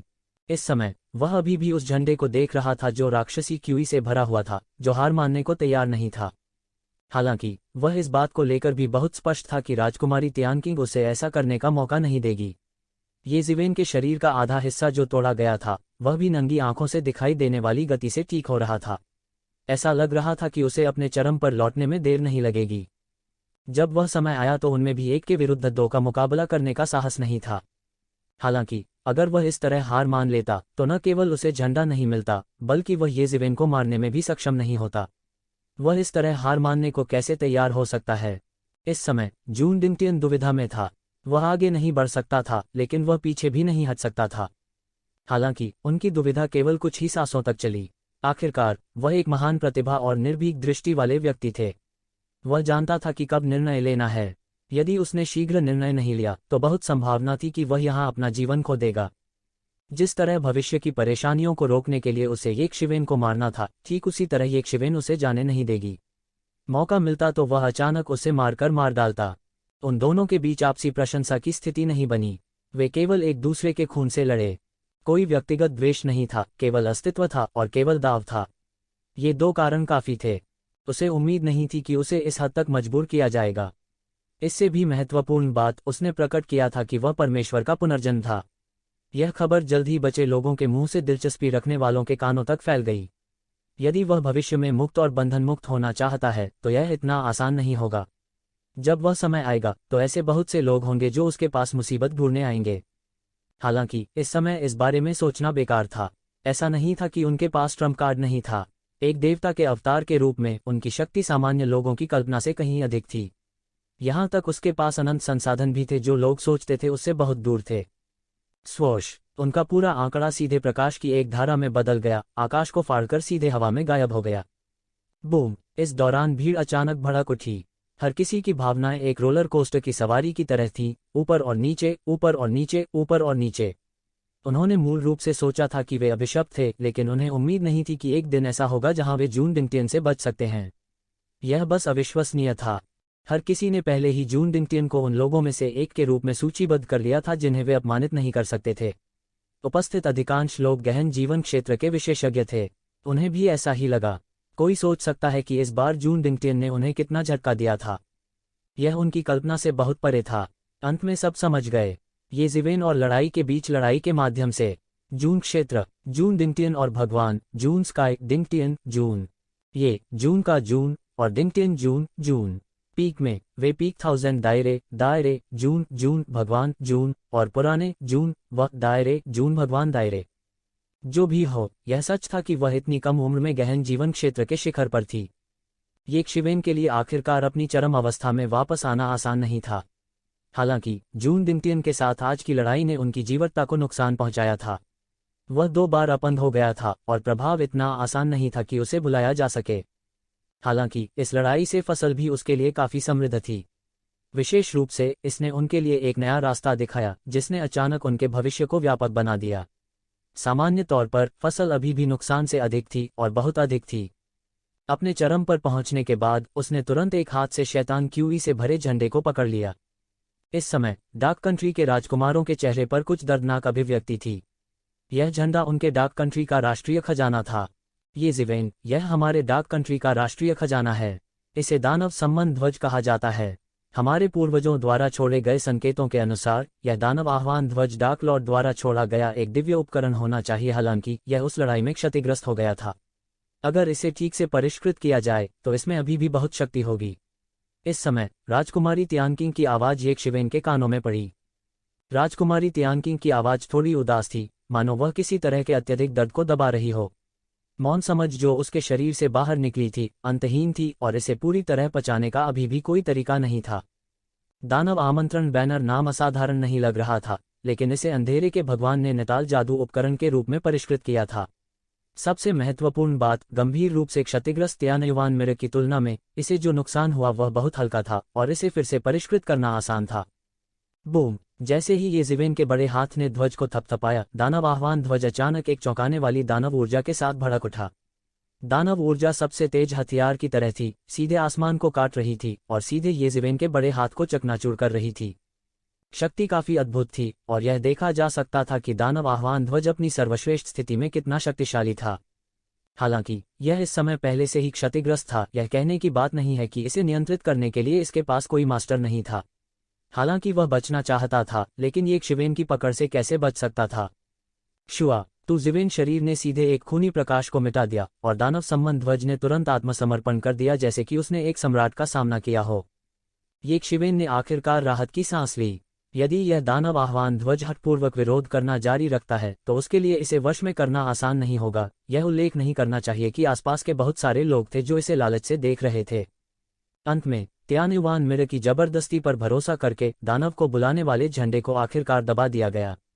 हालांकि दानव आह्वान ध्वज असाधारण था, इसकी तुलना पूर्व दानव सम्राट के दिव्य उपकरण त्यानयुवान मिरर से नहीं की जा सकती थी। दानव बुलाने वाले झंडे को वश में करने के बाद ये ज़िवेन ने तुरंत किनली और अन्य लोगों को विदाई दी और फिर राजकुमारी तियानकिंग के साथ घोस्ट हॉट फायर अरे की दिशा की ओर चल पड़े। वह इस समय भी काफी चिंतित था और उसे नहीं पता था कि येमो किस कदम पर आगे बढ़ा है। हालांकि प्राचीन ईश्वर शास्त्र दानव आह्वान ध्वज को दबाने में मदद कर रहा था, लेकिन आध्यात्मिक ज्ञान से निपटना आसान नहीं होगा। अन्यथा येमो को ऐसी स्थिति में आने के लिए मजबूर नहीं होना पड़ता। सभी ने ये ज़िवेन को जाते हुए देखा, लेकिन उन्होंने उसे रोकने की हिम्मत नहीं की। क्या मजाक है, ये दोनों अद्वितीय हत्यारे देवता थे और वे उन्हें भड़काने का जोखिम नहीं उठा सकते थे। थोड़ी देर चर्चा करने के बाद हर कोई अचानक तितर बितर हो गया और इस समय का फायदा उठाते हुए जल्दी से दूसरे खजाने में खजाने की खोज करने लगा। हालांकि अधिकांश खजाने ये ज़िवेन द्वारा ले लिए गए थे, फिर भी अन्य खजाने थे। संक्षेप में, वे इस यात्रा को व्यर्थ नहीं कर सकते थे। ये ज़िवेन और राजकुमारी तियानकिंग जल्दी से घोस्ट हॉट फायर एरे के किनारे पर पहुंचे। इस समय अंधेरे के भगवान का भौतिक शरीर, जो अभी भी केंद्र में था, लगातार आश्चर्यजनक आभा की तरंगों का उत्सर्जन कर रहा था और घोस्ट हॉट फायर एरे द्वारा पूरी तरह से दबा दिया गया था। हालांकि ये शिवेन ने राहत की सांस ली। वह देख सकता था कि येमो का पलड़ा भारी हो गया था। राक्षसी आभा और सुनहरी रोशनी के संयोजन ने मृत्यु के आभा को पूरी तरह से दबा दिया था। अंधकार के प्रभु के आधे से अधिक भौतिक शरीर पर विजय प्राप्त की जा चुकी थी। इस मामले में यह केवल कुछ समय की बात थी जब येमो ने अंधेरे के भगवान के भौतिक शरीर को पूरी तरह से जीत लिया था। ये ज़िवेन, तुम वापस आ गए हो। तुम वास्तव में थोड़ी मजबूत हो गई हो। येमो की आवाज निकली। इस समय वह पहले से ही मजबूती से हावी हो गया था, इसलिए उसके पास अभी भी ये ज़िवेन के मामलों पर ध्यान देने के लिए अतिरिक्त शक्ति थी। हालांकि जब उसने ये शिवेन को देखा तो वह तुरंत हैरान रह गया। कितना समय हो गया था। अभी की तुलना में ये शिवेन की ताकत वास्तव में बहुत बढ़ गई थी। यह स्पष्ट था कि वह कुछ समझ गया था। भले ही वह येज़िवेन की बहादुरी से साधना की गति का आदी हो चुका था, फिर भी वह अपने दिल में आह भरने से खुद को रोक नहीं सका। लेकिन फिर इससे भी ज्यादा हैरान करने वाली बात हुई। उसने राजकुमारी तियानकिंग को येशिवेन के बगल में खड़ा देखा। उसके शरीर पर मोकी ने विशाल आकाश को पार किया। वह दूर से शैतान की परछाइयों के समूह की तरह लग रही थी और बहुत विशिष्ट थी। इस छोटी लड़की ने यह कैसे किया? क्या वह पागल है? वह इतनी बड़ी विरासत को यूं ही कैसे स्वीकार कर सकती है? येमो ने आश्चर्य से कहा। वह एक बूढ़ा राक्षस था जिसने कई वर्षों तक साधना की थी और उसकी दृष्टि बहुत तेज थी। वह लगभग एक नज़र में राजकुमारी तियानकिंग की खेती को लगभग देख सकता था। हालांकि येशिवेन ने पहले ही अनुमान लगा लिया था, यह पहली बार था जब उसने इसकी पुष्टि की थी।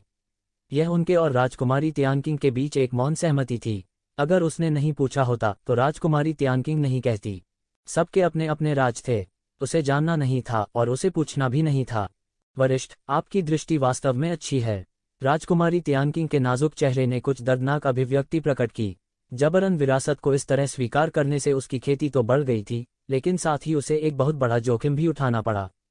यदि वह समय रहते इस शक्ति को पचा नहीं पाती तो यह शक्ति एक टाइम बम बन जाती जो उसके शरीर में कभी भी फट सकती थी। हालांकि उसके पास और कोई चारा नहीं था। उसके पास और कोई चारा नहीं था। येज़िवेन ने तुरंत येमो को जून डिंगटियन के साथ अपनी मुलाकात के बारे में बताया। येमो एक पल के लिए चुप हो गए और फिर उन्होंने कहा, मैं दूसरों के मामलों में हस्तक्षेप नहीं करना चाहता था, लेकिन चूंकि आपने इस बच्चे को एक बार बचाया है तो मैं आपकी मदद करूंगा। मेरे पास एक तकनीक है यहाँ जो आपको इस ऊर्जा को तेजी से पचाने की अनुमति दे सकता है, लेकिन यह थोड़ा जोखिम भरा भी है, इसलिए यह आप पर निर्भर है कि आप अपना चुनाव करें। येमो का स्वर शिथिल था, लेकिन उसमें थोड़ी उदासीनता भी थी। हाँ, उसके लिए येज़िवेन से जुड़े मामलों के अलावा उसके और येज़िवेन के बीच कोई रिश्ता नहीं था। वास्तव में यह उनका ध्यान आकर्षित करने के योग्य भी नहीं था। राजकुमारी तियानकिंग के चेहरे पर दर्द के भाव प्रकट हुए। भयानक राक्षसी आभा उसकी मांसपेशियों में मथ रही थी, उन्हें अलग कर रही थी। ऐसा लग रहा था जैसे उसके शरीर पर किसी भी पल गिरने का खतरा मंडरा रहा हो। उसके पास और कोई चारा नहीं था। इस समय इस विरासत को स्वीकार करना पहले से ही एक जोखिम भरा कदम था। यदि वह महत्वाकांक्षी नहीं होती तो वह ऐसा जोखिम नहीं उठाती। उसने अपना निचला होंठ काट लिया। हर कोई असाधारण पैदा नहीं हुआ है, क्योंकि दुनिया में हमेशा ऐसे लोग होंगे जो आपसे ज्यादा राक्षसी थे। हर कोई येज़िवेन की तरह भाग्यशाली नहीं था। भले ही येशिवेन ने रहस्यमयी जगह हासिल कर ली हो, लेकिन यह बताना मुश्किल था कि आज वह जहां था वहां तक के लिए उसने कितनी बार संघर्ष किया था। थोड़ी सी निर्ममता के बिना वह अपनी वर्तमान स्थिति तक कैसे पहुंच सकता था। इसके अलावा राजकुमारी तियानकिंग एक बहुत ही महत्वाकांक्षी व्यक्ति थीं। वह यह सब जोखिम उठाने को तैयार थी। वह पहले ही इसे एक बार कर चुकी थी, तो फिर से क्यों नहीं करती? कृपया मुझे बताएं, वरिष्ठ, राजकुमारी तियानकिंग ने अपने हाथ जोड़कर कहा। वो येज़िवेन के रवैये से बता सकती थी कि यह अज्ञात आध्यात्मिक शरीर कोई साधारण व्यक्ति भी नहीं था। वो अच्छी तरह जानती थी कि येशिवेन किस तरह की इंसान है। ऊपर से तो वह कोमल और मिलनसार लग रहा था, लेकिन वास्तव में वह एक अधर्मी व्यक्ति था। क्या उसने नहीं देखा कि ईश्वरीय संघ के लोग बिना पलक झपकाए कैसे मारे गए? ईश्वरीय संघ के लोग हाल के वर्षों में अधिक से अधिक अहंकारी हो गए थे। यदि आवश्यक न हो तो अन्य महान संप्रदाय भी उन्हें उकसाने का साहस नहीं करेंगे। ऐसा नहीं था कि वे उन्हें भड़काने का जोखिम नहीं उठा सकते थे, लेकिन यह इसके लायक नहीं था। अन्य लोग ईश्वरीय संघ के लोगों को भड़काने की हिम्मत नहीं करेंगे। यहाँ तक अपनी छिपी शक्ति के साथ वह दिव्य संघ के लोगों को भड़काने की हिम्मत नहीं करेगी। हालांकि येज़िवेन बेईमान थी। क्या इसलिए कि वह अज्ञानी था? नहीं, उसकी राय में यह इसलिए नहीं था क्योंकि वह अज्ञानी था, बल्कि इसलिए कि वह निडर था। मनुष्य को सभी बाधाओं को पार करना चाहिए। इसमें और लापरवाह और अज्ञानी होने के बीच एक बुनियादी अंतर था। लापरवाह और अज्ञानी होना अज्ञानता के कारण था, जबकि साहसी होना बड़ा दिल होने के कारण था। यह कल्पनीय था कि आध्यात्मिक शरीर कोई साधारण प्राणी नहीं था। उसके पास और कोई चारा नहीं था क्योंकि वह इतनी दूर आ गई थी। जून डिंगटियन के साथ लड़ाई ने उसकी चोटों को और खराब कर दिया था और उसे एक अनिश्चित स्थिति में डाल दिया था। जैसे ही उसने अपना वाक्य पूरा किया, एक मार्शल आर्ट का प्रवाह अंधेरे के भगवान के भौतिक शरीर से उड़ गया और उसके शरीर में प्रवेश कर गया। हालांकि यह गुप्त तकनीक थोड़ी खतरनाक है, फिर भी यह एक सर्वोच्च गुप्त तकनीक है। यदि आप आज नहीं मरते हैं तो आप इस तकनीक से महान चीजें हासिल कर पाएंगे।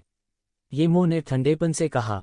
धन्यवाद, वरिष्ठ। राजकुमारी तियानकिंग ने जल्दबाजी में अपना आभार व्यक्त किया और इसे ध्यान से समझने के लिए किनारे पर चली गईं। येज़िवेन ने आगे कदम बढ़ाया और येमो को मार्शल आर्ट अवतार के बारे में बताया जो उसने जून डिंगटियान के साथ लड़ाई के दौरान समझा था। ये मो एक पल के लिए चुप रहे और फिर उन्होंने कहा, यह भी मेरी गलती है। लेकिन मैं आपको इतनी जल्दी बताना नहीं चाहता था, क्योंकि हालांकि यह गुप्त तकनीक जटिल नहीं है, हर कोई इसे सफलतापूर्वक विकसित नहीं कर सकता। यह दिव्य युद्ध पथ से संबंधित है, और एक बार जब यह सफलतापूर्वक विकसित हो जाता है तो निश्चित रूप से आपकी ताकत बहुत बढ़ जाएगी। मुझे उम्मीद नहीं थी कि जून डिंगटियन की उत्पत्ति एक देवता का पुनर्जन्म होगी। कोई आश्चर्य नहीं कि वह इस गुप्त तकनीक को जानता है। येमो ने कहा, मैं मूल रूप से तब तक इंतजार करना चाहता था जब तक कि आप गहन मृत्यु क्षेत्र के शिखर तक नहीं पहुंच जाते और अपने ताव को साबित करने वाले थे। मार्शल आर्ट अवतार की ताकत के साथ आपके लिए अपने ताव को साबित करना अधिक सुविधाजनक होगा। इससे पहले मैं नहीं चाहता था कि आप इस मामले की वजह से डोपेलगैंगर्स बनाएं, क्योंकि मार्शल आर्ट अवतार को कम करने से आपकी प्रगति बहुत धीमी हो जाएगी। विशेष रूप से जादुई गुप्त तकनीक जितनी अधिक शक्तिशाली होती है, उसकी खेती करने में उतना ही अधिक समय लगता है। मैं मूल रूप से चाहता था कि आप बाहरी चीजों से परेशान हुए बिना बहादुरी और लगन से साधना करें। अब ऐसा लगता है कि मैंने इसे मान लिया।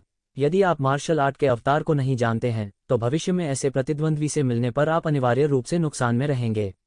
हालांकि मार्शल आर्ट अवतार अभी भी दुर्लभ है, एक बार जब यह प्रकट होता है तो आपको इस बार की तरह एक बड़ा नुकसान होगा। अगर यह लड़की नहीं होती तो मुझे डर है कि तुम इस आपदा से बच नहीं पाओगी। अब मैं आपको युद्ध कला अवतरण साधना विधि सिखाऊंगा, जिसे असंख्य अवतार कहा जाता है। यह राक्षस जाति की साधना पद्धति नहीं है, नहीं इसे दानव राजा द्वारा बनाया गया था। हालांकि यह एक अत्यंत शक्तिशाली विशेषज्ञ से आया था जो बाद में हार गया था दानव राजा द्वारा। अंत में यह मार्शल आर्ट अवतार दानव राजा के हाथों में पड़ गया। हालांकि जब किसी की साधना दानव राजा के स्तर तक पहुंची तो उसका शरीर स्वर्ग और पृथ्वी के समान था। वह पहले से ही अपने शरीर को एक दुनिया में बदल सकता था और उसमें अनंत कौशल हो सकते थे। उसके लिए यह तरीका अब उपयोगी नहीं था, इसलिए यह तरीका आखिर में दब गया। असंख्य अवतार, ये ज़िवेन ने ये 4 नाम पढ़े। इसका भी एक कारण है। तथाकथित मार्शल आर्ट अवतार अपने स्वयं के कौशल को मार्शल आर्ट को सौंपना है और फिर उन्हें एक नया मार्शल आर्ट अवतार बनाने के लिए अलग करना है। यह बाहरी अवतार के अभ्यास के समान ही है, लेकिन यह बाहरी अवतार से अलग है। मार्शल आर्ट अवतार किसी की अपनी मार्शल आर्ट को सौंपा जाता है और एक महत्वपूर्ण समय में पूरी तरह से अपनी मार्शल आर्ट के साथ एकीकृत हो सकता है। तब कोई बहुत अत्याचारी ताकत के साथ फूट सकता है। येमो ने आगे कहा, जब किसी की साधना एक उच्च स्तर पर पहुंच जाती है तो उसे इस पद्धति का अभ्यास करना चाहिए, क्योंकि बहुत से लोग छलांग और सीमा से आगे नहीं बढ़ सकते हैं जैसे उन्होंने साधना के शुरुआती चरणों में किया था। यह बहुत संभव है कि वे दसियों हजार वर्षों तक कोई प्रगति न करें। इस मामले में केवल एक चीज जो वे कर सकते हैं वह है अपने कौशल को लगातार शुद्ध करना और दिन ब दिन उन्हें गहरा करना। हालांकि वे कोई आवश्यक परिवर्तन नहीं कर पाएंगे, और मार्शल आर्ट अवतार विधि काफी हद तक उन लोगों का शोध है जो सफल नहीं हो सके। आमतौर पर मार्शल आर्ट अवतार पूरी तरह से अलग कौशल को स्टोर कर सकता है, 1 से 9 गुना तक। जितना अधिक मार्शल आर्ट अवतार होता है उतना ही दुर्लभ होता है। यहाँ तक कई देवता जो मार्शल आर्ट अवतार का अभ्यास करते हैं वे केवल 5 या 6 तक अपनी ताकत बढ़ा सकते हैं। मार्शल आर्ट अवतार को 7 से अधिक बार देखना बहुत दुर्लभ है। लेकिन मैं आपको जो मार्शल आर्ट अवतार सिखाने जा रहा हूँ वह मार्शल आर्ट अवतार की 9 गुना ताकत जमा कर सकता है। इसे एक शीर्ष मार्शल आर्ट अवतार विधि कहा जा सकता है। येमो ने कहा, यदि इस विधि का प्रसार किया जाता तो देवता भी इसे छीनने की कोशिश करते, क्योंकि मार्शल आर्ट अवतार विधि स्वयं देवताओं के लिए बनाई गई है। आपने पहले जिस मार्शल आर्ट अवतार विधि का उल्लेख किया है वह देवताओं के लिए मौजूद नहीं है। देवता केवल अपने हाथ या पैर उठाने से दुनिया को हिला सकते हैं।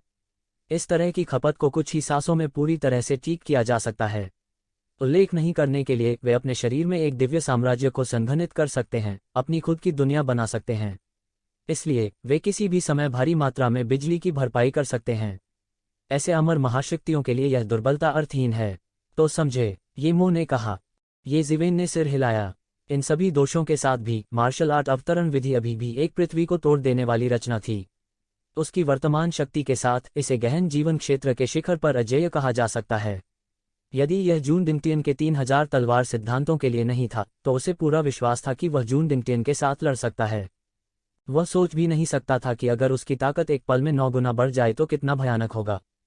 यह निश्चित रूप से एक पृथ्वी बिखरने वाला तरीका था। लेकिन आपको यह भी जानना होगा कि मार्शल आर्ट अवतार को संक्षिप्त करना बहुत मुश्किल है। आपको इस बारे में बहुत स्पष्ट होना चाहिए कि आपको अपनी ताकत कैसे मिली। यह कहा जा सकता है कि आप बहुत कठिनाइयों से गुजरे हैं, लेकिन फिर भी आपको अभी भी एक मार्शल आर्ट अवतार को संघनित करने की आवश्यकता है जो आपकी ताकत के समान हो। आप सोच सकते हैं कि यह कितना मुश्किल है। इसके अलावा इसे 9 गुना तक संघनित करना और भी कठिन है। मैं मूल रूप से नहीं चाहता था कि आप इस मार्शल आर्ट अवतार को इतनी जल्दी सीखें। यह केवल आपकी प्रगति को धीमा करेगा।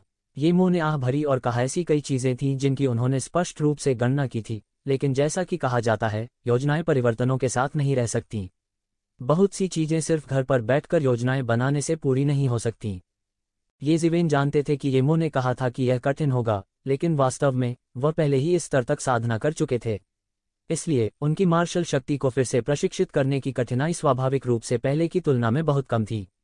हालांकि यह खाना पीना जितना मुश्किल नहीं था, लेकिन फिर भी यह बहुत आसान था। यद्यपि यह शरीर अवतार अच्छा है, इसका कुछ समय के लिए उपयोग नहीं किया जा सकता है। इसके अलावा मैं मृत आत्माओं के भगवान की कब्र पर जाने वाला हूं और इसकी बहुत संभावना है कि मुझे जून डिंगटियन का सामना करना पड़ेगा। ये ज़िवेन की भौहें तन गईं। इससे वह काफी डरा हुआ था। इसके अलावा अभी भी महिला विरोधी थी जिससे जून डिंगटियन भी बेहद भयभीत था। यहां तक उसे भी यकीन नहीं था कि वह कितनी मजबूत थी। यह एक बहुत बड़ी समस्या है। हालांकि मैंने आध्यात्मिक ज्ञान को दबा दिया है, फिर भी मैं यहां फंसा हुआ हूं और मैं थोड़े समय में नहीं जा सकता। यह सबसे परेशानी वाली बात है। ये मो भी काफी परेशान थी। चूंकि आप कम समय में तेजी से विकास के प्रभाव को प्राप्त करना चाहते हैं, इसलिए जोखिम उठाना ही एकमात्र तरीका है। हालांकि विघटन की महान कला जो मैंने अभी उस लड़की को सिखाई वह थोड़ी खतरनाक है, यह भी जाने का एक तरीका है। आप अधिक शक्तिशाली जानवरों को मार सकते हैं और उन्हें परिष्कृत कर सकते हैं। यहां तक अगर उनके मार्शल आर्ट का केवल एक छोटा सा हिस्सा आपके द्वारा परिष्कृत किया जाता है, तो भी एक मार्शल आर्ट अवतार को कम समय में संक्षिप्त करने का एक तरीका है यदि आप इसे समय पर बना सकते हैं। यही एकमात्र तरीका है। ये ज़िवेन ने सिर हिलाया। यहां तक राजकुमारी तियानकिंग की भी ऐसी महत्वाकांक्षा और निर्भीकता थी। वह थोड़ा जोखिम क्यों नहीं उठा सकता था? डेड स्पिरिट्स के भगवान की विरासत रसातल शैतान भगवान के खिलाफ उनकी भविष्य की लड़ाई से संबंधित थी।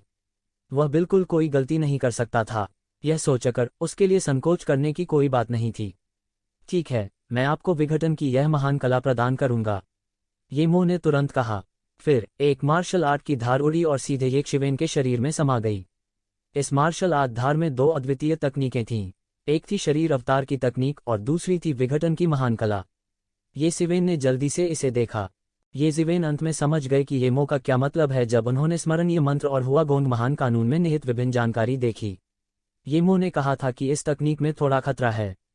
उसे तुरंत जोर से गाली देने की इच्छा हुई। क्या यह थोड़ा खतरनाक है? ये ज़िवेन अपने वर्तमान मार्शल आर्ट क्षेत्र पर एक नज़र के साथ कई शक्ति तकनीकों के सार के माध्यम से देख सकते थे। उससे छिपना असंभव था। उन्होंने इस हुआ गोंग ग्रेट तकनीक की विभिन्न चालों को तुरंत एक नज़र से ही समझ लिया। इस तरह की हुआ गोंग ग्रेट तकनीक ने दूसरों की मार्शल शक्ति को अवशोषित कर लिया और फिर इसे अपनी मार्शल शक्ति में बदल दिया। फिर यह किसी की अपनी मार्शल शक्ति में तब्दील हो जाएगा। हालांकि इस तकनीक का सबसे बुरा पहलू यह था कि यदि प्रतिद्वंद्वी की मार्शल शक्ति स्वयं से बहुत हीन थी तो अवशोषण प्रभाव काफी सीमित होगा। वास्तव में अवशोषण प्रभाव काफी सीमित होगा यदि प्रतिद्वंद्वी की मार्शल शक्ति अपने आप की तुलना में थी। इसके अलावा सफलता की दर बहुत अधिक थी। यहां तक ये ज़िवेन जैसा साहसी व्यक्ति भी जब हुआ गोंग ग्रेट तकनीक को देखा तो ठंडी हवा के एक कौर को चूसने से खुद को रोक नहीं सका। इस तकनीक का अभ्यास करना अपने जीवन के साथ जुआ खेलने जैसा था। उन्होंने फिर से असंख्य अवतार तकनीक को देखा। यह तकनीक बहुत पूर्ण थी। प्रत्येक तकनीक का सार बहुत सटीक था। उसने इसे लगभग एक ही नज़र में सीख लिया था। उसे रहस्यमय अंतरिक्ष के मार्गदर्शन की बिल्कुल भी आवश्यकता नहीं थी। वह रहस्यमय अंतरिक्ष के मार्गदर्शन पर भरोसा करता था। वास्तव में यह भी कहा जा सकता है कि वह इस पर निर्भर था।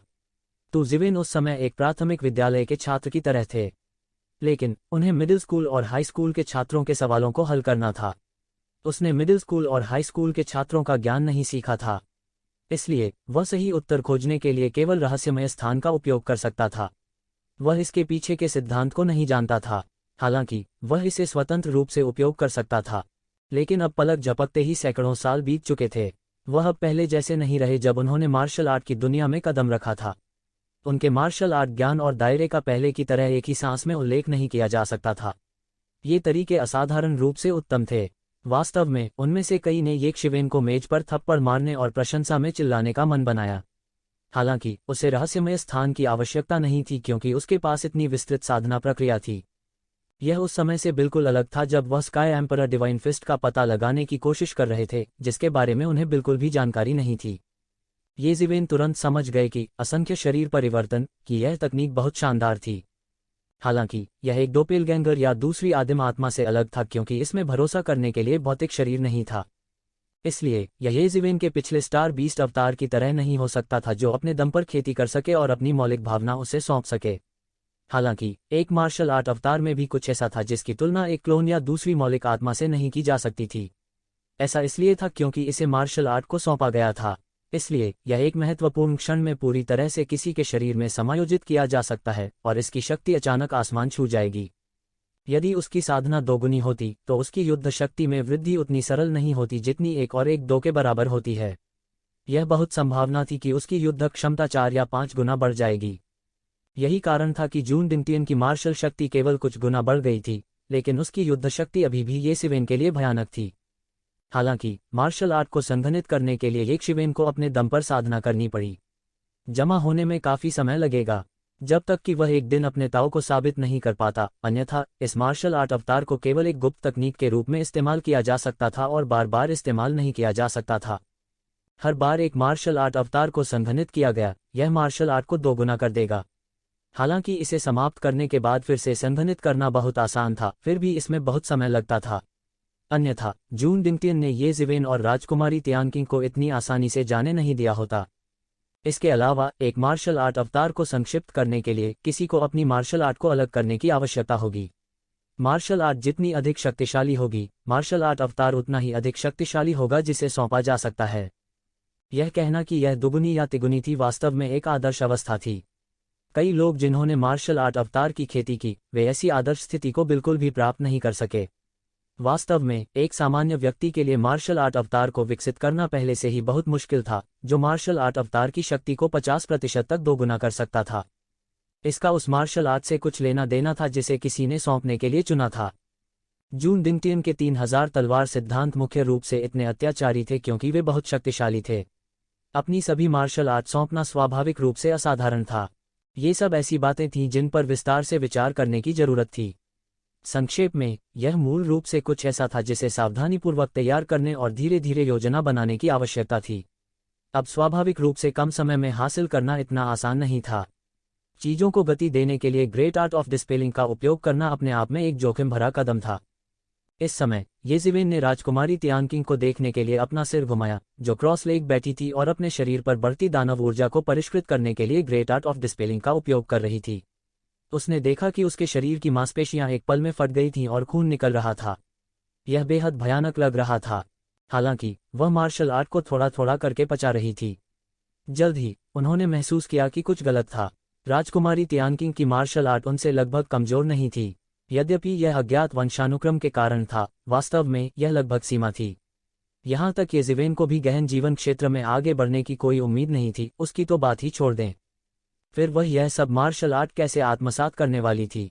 और इस समय उन्होंने राजकुमारी तियानकिंग के शरीर से निकलने वाली एक बेहोश राक्षसी आभा देखी, जो पुनर्जन्म के एक विशाल सिक्स पाथर्स में संघनित हो रही थी। असीम मुट्ठी का इरादा फैल गया और अंतहीन शक्ति पुनर्जन्म के 6 पथों के पहिए की ओर बढ़ गई। यह लड़की वास्तव में मार्शल आर्ट अवतार की भी निंदा कर रही है। देखने में तो यह लगता है कि इसकी तकनीक काफी शानदार है। यह असुर कबीले की तकनीक है।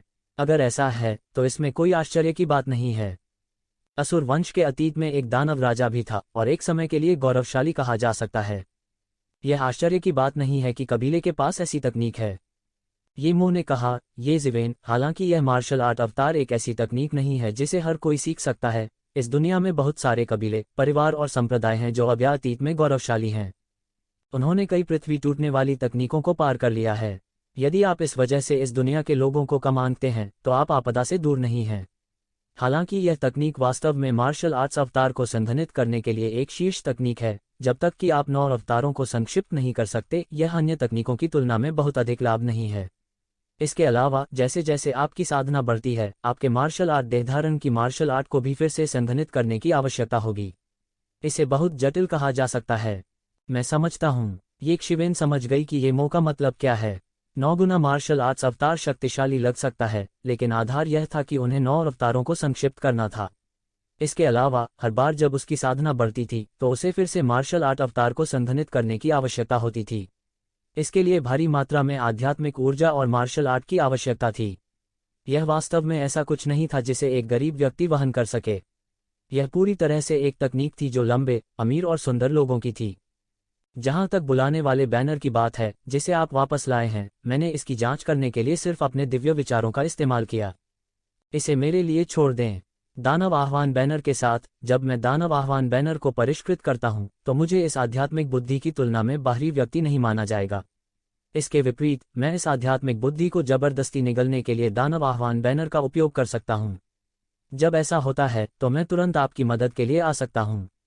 बस इस भौतिक शरीर के साथ मैं अनगिनत विशेषज्ञों को हरा सकता हूं। येमो ने जारी रखा। येजिवेन ने संकोच नहीं किया और सीधे येमो को दानव सम्मन बैनर सौंप दिया। दानव सम्मन बैनर फिलहाल उसके हाथों में बेकार था। इसके अलावा यह स्पष्ट था कि दानव बुलाने वाला बैनर स्वयं अंधेरे के देवता का जन्मजात आकाशीय उपकरण था। यदि येमो अंधेरे के भगवान के भौतिक शरीर को ले लेता है तो दानव आह्वान बैनर उसके हाथों में अपनी सबसे बड़ी शक्ति का प्रयोग करने में सक्षम होगा। इसके अलावा उनके और येमो के बीच कोई अंतर नहीं था। उनके बीच कोई वर्जनाएं नहीं थीं। ठीक है, मैं ज्यादा कुछ नहीं कहूंगा।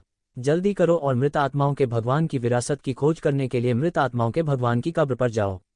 इस बार हमारा मुख्य उद्देश्य यही है, हमें अपने से पहले किसी को वहां नहीं पहुंचने देना चाहिए।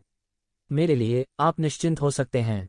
घोस्ट हॉट फ्लेम फॉर्मेशन के साथ, यहां तक एक गहरा डेथ रियल्म विशेषज्ञ भी मेरा कुछ नहीं कर पाएगा, येमो ने कहा। अभी येजिवेन सबसे ज्यादा येमो के बारे में चिंतित थे। चूंकि येमो ठीक थे, उन्हें अब और चिंता करने की जरूरत नहीं थी।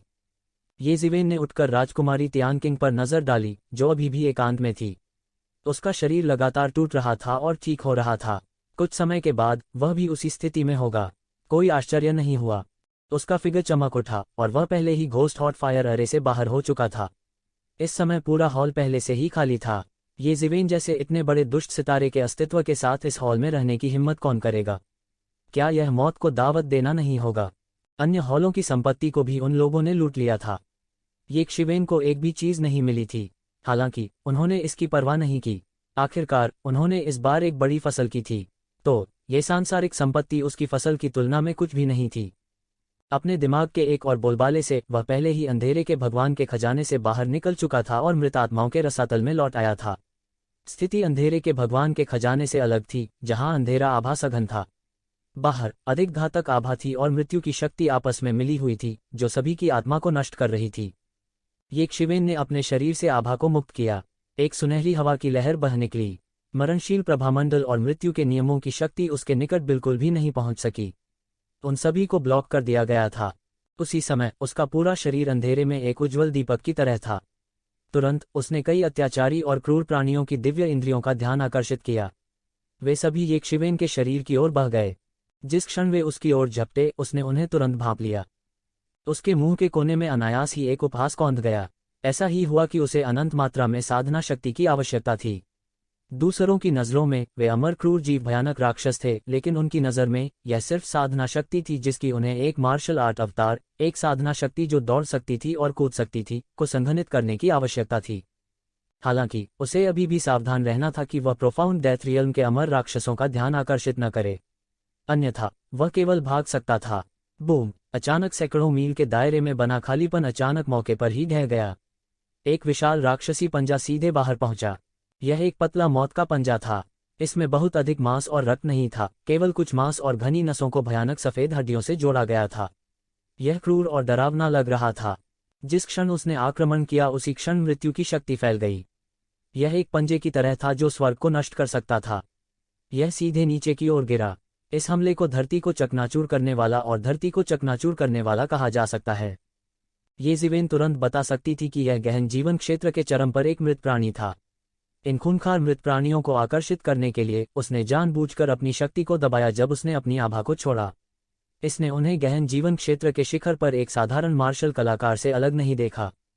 जैसा कि अपेक्षित था, उसने तुरंत गहन जीवन क्षेत्र के शिखर पर एक क्रूर प्राणी को आकर्षित किया। हालांकि फिर भी मरे रसातल में अत्याचारी क्रूर मृत प्राणियों के घनत्व ने अभी भी उसके रोंगटे खड़े कर दिए और वह डर से कांपने लगा। उसने अभी अभी अपनी आभा प्रकट की थी और उसे पहले ही निशाना बना लिया गया था। इसके अलावा यह अपने सबसे कमजोर स्तर पर था। जब मृत रसातल में क्रूर मृत जीव वापस आएंगे तो स्थिति कितनी भव्य होगी। इससे अंदाजा लगाया जा सकता है कि मरे हुए भगवान अपने चरम पर कितने भयावह थे। ऐसी सेना के साथ यह दुनिया को पार करने और दुनिया पर हावी होने के लिए काफी था।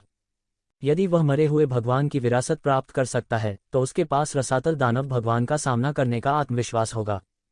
येज़िवेन ने तुरंत अपना हाथ उठाया और ब्लॉक कर दिया। बजना, एक जोरदार धमाका हुआ और सोने और लोहे के टकराने की आवाज सुनाई दी।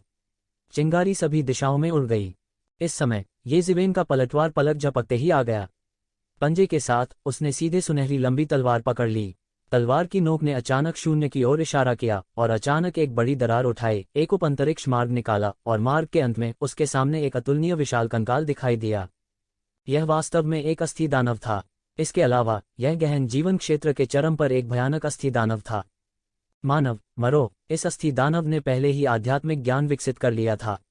इस समय इसके छिपने की जगह को सीधे येज़िवेन की तलवार ने उजागर कर दिया था, इसलिए यह कुछ शर्मिंदा और नाराज था। उसकी खोखली आंखों में एक भूतिया भूतिया आग लगातार जल रही थी, अतुलनीय रूप से लालची। उसे येज़िवेन के शरीर के लिए अतुलनीय इच्छा थी।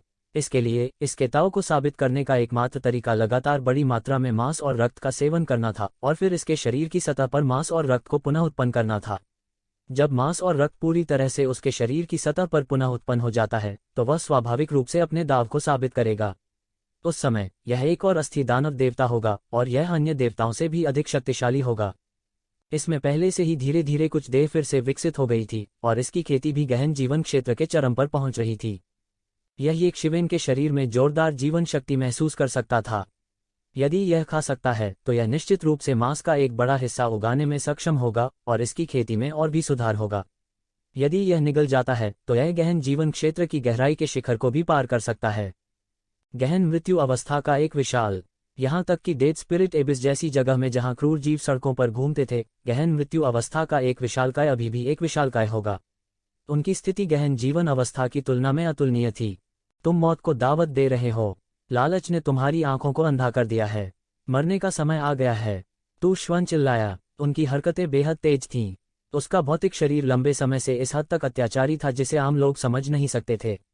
मौके पर उन्होंने सीधे एक कदम आगे बढ़ाया। उनके हाथ में लंबी तलवार सीधे एक चौंकाने वाली तलवार की चमक का उत्सर्जन करती थी। यह सीधे उपअंतरिक्ष मार्ग के अंत में शून्य की गहराई में अस्थि दानव की ओर चुप गया। हालांकि अस्थि दानव ने सीधे शून्य में एक पंजा बनाया। यह बड़ा और बड़ा होता गया और फिर एक सफेद हड्डी का पिंजरा बन गया, येज़िवेन की ओर लपका। बजना, जोर की गर्जना हुई। बिना किसी रहस्य के सफेद हड्डी का पिंजरा येज़िवेन द्वारा पूरी तरह से काट दिया गया था। अविनाशी प्रतीत होने वाली हड्डियां येज़िवेन की तलवार की चमक के एक भी वार का सामना नहीं कर सकती थीं। इसे सीधे मौके पर ही काट दिया गया और जबरन तितर बितर कर दिया गया। गर्जन, हड्डी दानव दर्द में चिल्लाया और लगातार पीछे हट गया। उसकी खोखली आंखों में एक काली भूतिया आग लगातार टिमटिमा रही थी जो उसकी बुद्धि का प्रतिनिधित्व कर रही थी। इस समय ऐसा लग रहा था कि उसे कुछ हद तक पता चल गया था कि उसके सामने वाले व्यक्ति के साथ खिलवाड़ नहीं किया जाना था। वह एक लोहे की थाली की तरह था और ऐसा लगता था कि उसने लोहे की थाली को लात मारी है। अब जाने के बारे में सोच रहे हैं, क्या बहुत देर नहीं हो गई है? येज़िवेन ने उपहास किया। उनकी आकृति सीधे शून्य में गायब हो गई और तभी एक तेज सीटी की आवाज सुनाई दी। इसके तुरंत बाद उनकी आकृति फिर से प्रकट हुई और पहले से ही हड्डी दानव के ऊपर थी। तलवार की चमक फिर से टिमटिमा उठी और खनखनाहट की आवाज जारी रही। हालांकि इस समय अस्थि दानव केवल यह देख सकता था कि इस समय पूरे स्वर्ग और पृथ्वी में एक विशेष पदार्थ संघनित हो रहा था। एक पल में सभी हड्डियां घनीभूत हो गईं और फिर तुरंत हड्डियों का एक लंबा जंगल बन गया। फिर यह पागलपन से बढ़ा और येज़िवेन की ओर बह गया। हालांकि वे केवल हड्डियां थीं, लेकिन वे एक सींग के घोंसले की तरह आकाश में तुरंत छेद करने में सक्षम थीं और यहां तक कि अंतरिक्ष को भी छेद दिया गया था। कोई सोच सकता है कि यह कितना भयानक था। येज़िवेन का पूरा शरीर लगातार हड्डियों के जंगल में घूमता रहा। उसके शरीर के नीचे हड्डियों के लगातार नए जंगल थे और वे लगातार येज़िवेन की ओर बढ़ते जा रहे थे। येज़िवेन के चुपके हमले को रोकने की कोशिश कर रहे थे। यदि कोई दूर से देखता है तो वे केवल आकाश के माध्यम से एक चमकदार सुनहरी रोशनी को चीरते हुए देख पाएंगे और इस सुनहरी रोशनी के पीछे हड्डियों के अनगिनत जंगल सीधे उगाए और तुरंत पूरे स्वर्ग और पृथ्वी को ढक लिया। हालांकि हर बार सुनहरी रोशनी को भेदने का कोई तरीका नहीं था और हर बार यह केवल थोड़ा सा था, लेकिन यह एक प्राकृतिक खाई की तरह था। येज़िवेन की गति बहुत तेज थी और बस एक पल में वह पहले ही हड्डी दानव के सामने अपना रास्ता मार चुका था। सब खत्म हो गया। येज़िवेन के चेहरे पर कोई भाव नहीं था और उन्होंने ठंडेपन से कहा, हालांकि यह अस्थि दानव पहले से ही बहुत शक्तिशाली था और इसे गहन जीवन क्षेत्र के शिखर विशेषज्ञों के बीच कमजोर नहीं माना जाता था। यह केवल यह कहा जा सकता था कि येज़िवेन का सामना करना दुर्भाग्यपूर्ण था। बूम! आकाश में तलवार का प्रकाश बड़ा और बड़ा होता गया और बहुत जल्द इसने सीधे ऊर्जा का एक प्रवाह बनाया और अस्थि दानव के शरीर पर जमकर बमबारी की। मौके पर ही धातु और पत्थर के समान दिखने वाले अस्थि दैत्य के शरीर के टुकड़े पल भर में पूरी तरह से चकनाचूर हो गए। उसके बाद येज़िवेन ने अपना बड़ा हाथ फैलाया और उसकी हथेली पर एक अतुलनीय विशाल भंवर दिखाई दिया। अंतहीन मृत्यु ऊर्जा और मृत्यु की शक्ति, साथ ही अस्थि दानव द्वारा उत्सर्जित मार्शल शक्ति एक सांस में उसके द्वारा पूरी तरह से अवशोषित कर ली गई। हालांकि यह अस्थि दानव येज़िवेन से बहुत हीन था, आखिरकार यह गहन जीवन क्षेत्र के चरम पर एक भयानक अस्तित्व था और इसकी मार्शल शक्ति को भी भयानक कहा जा सकता है। येज़िवेन ने अचानक महसूस किया कि एक दूसरे अंश में ही उसके शरीर में एक अतुलनीय शक्तिशाली शक्ति आ गई थी और उसकी शिरोबिंदु लगभग खुल गई थी। यदि यह इस तथ्य के लिए नहीं था कि उसके अत्याचारी शरीर को पहले से ही शिरोबिंदु को मजबूत करने के लिए खेती की गई थी, तो केवल यह मार्शल शक्ति ही उसे पूरी तरह से नष्ट कर देगी। बाहर से एक पल में उसका पूरा शरीर लाल दिख रहा था और अनगिनत केशिकाएं इस मार्शल शक्ति से बलपूर्वक फट गईं। वह रक्तरंजित व्यक्ति की तरह लग रहा था और उसकी अभिव्यक्ति अतुलनीय रूप से क्रूर थी। उन्होंने लगातार परिवर्तन की महान कला का संचालन किया और अपनी मार्शल शक्ति को लगातार संघनित किया। अस्थि दानव से अवशोषित मार्शल शक्ति धीरे धीरे शुद्धतम मार्शल शक्ति में परिवर्तित हो गई, जो लगभग अपनी स्वयं की मार्शल शक्ति के लगभग 1/20 के बराबर थी। दूसरे शब्दों में, उन्हें अभी भी 19 अस्थि राक्षसों को मारना था, जो कि प्रोफाउंड लाइफ रियलम के चरम पर थे, पहले मार्शल आर्ट अवतार को संघनित करने में सक्षम होने के लिए। कोई भी कल्पना कर सकता है कि इस मार्शल आर्ट अवतार को साधना कितना कठिन था। क्योंकि यह पहली बार था जब उन्होंने संघनित किया, कठिनाई का स्तर भी उच्चतम था। भविष्य में उसी मार्शल आर्ट अवतार को संघनित करना बहुत आसान होगा। यदि वह मार्शल आर्ट अवतार को संघनित नहीं करता है तो उसकी मार्शल शक्ति अंततः उसके शरीर में धीरे धीरे गायब हो जाएगी, क्योंकि उसका शरीर इसे संग्रहित करने में सक्षम नहीं होगा। इस समय येज़िवेन ने अंततः शरीर के असंख्य परिवर्तनों में मार्शल आर्ट का संचालन करना शुरू कर दिया और एक मार्शल आर्ट को धीरे धीरे उसके शरीर से अलग कर दिया गया। उसके पीछे अनंत तारों का प्रकाश अतुलनीय रूप से चमकीला था और तुरंत फैल गया, जिससे एक विशाल ब्रह्मांड बन गया। यह अतुलनीय रूप से विशाल लग रहा था और येज़िवेन यह ब्रह्मांड था, एकमात्र सच्चा ईश्वर और इस ब्रह्मांड का एकमात्र शासक। यह प्रक्रिया अतुलनीय रूप से दर्दनाक थी, जैसे कि किसी व्यक्ति की बांह काट दी जा रही हो। यह उनकी मार्शल आर्ट के एक हिस्से को जबरन फाड़ रहा था और फिर इसे फिर से संघनित कर रहा था। यह उनकी मार्शल आर्ट थी और मार्शल आर्ट में उनकी साधना को एक पीढ़ी का ग्रैंड मास्टर भी कहा जा सकता है।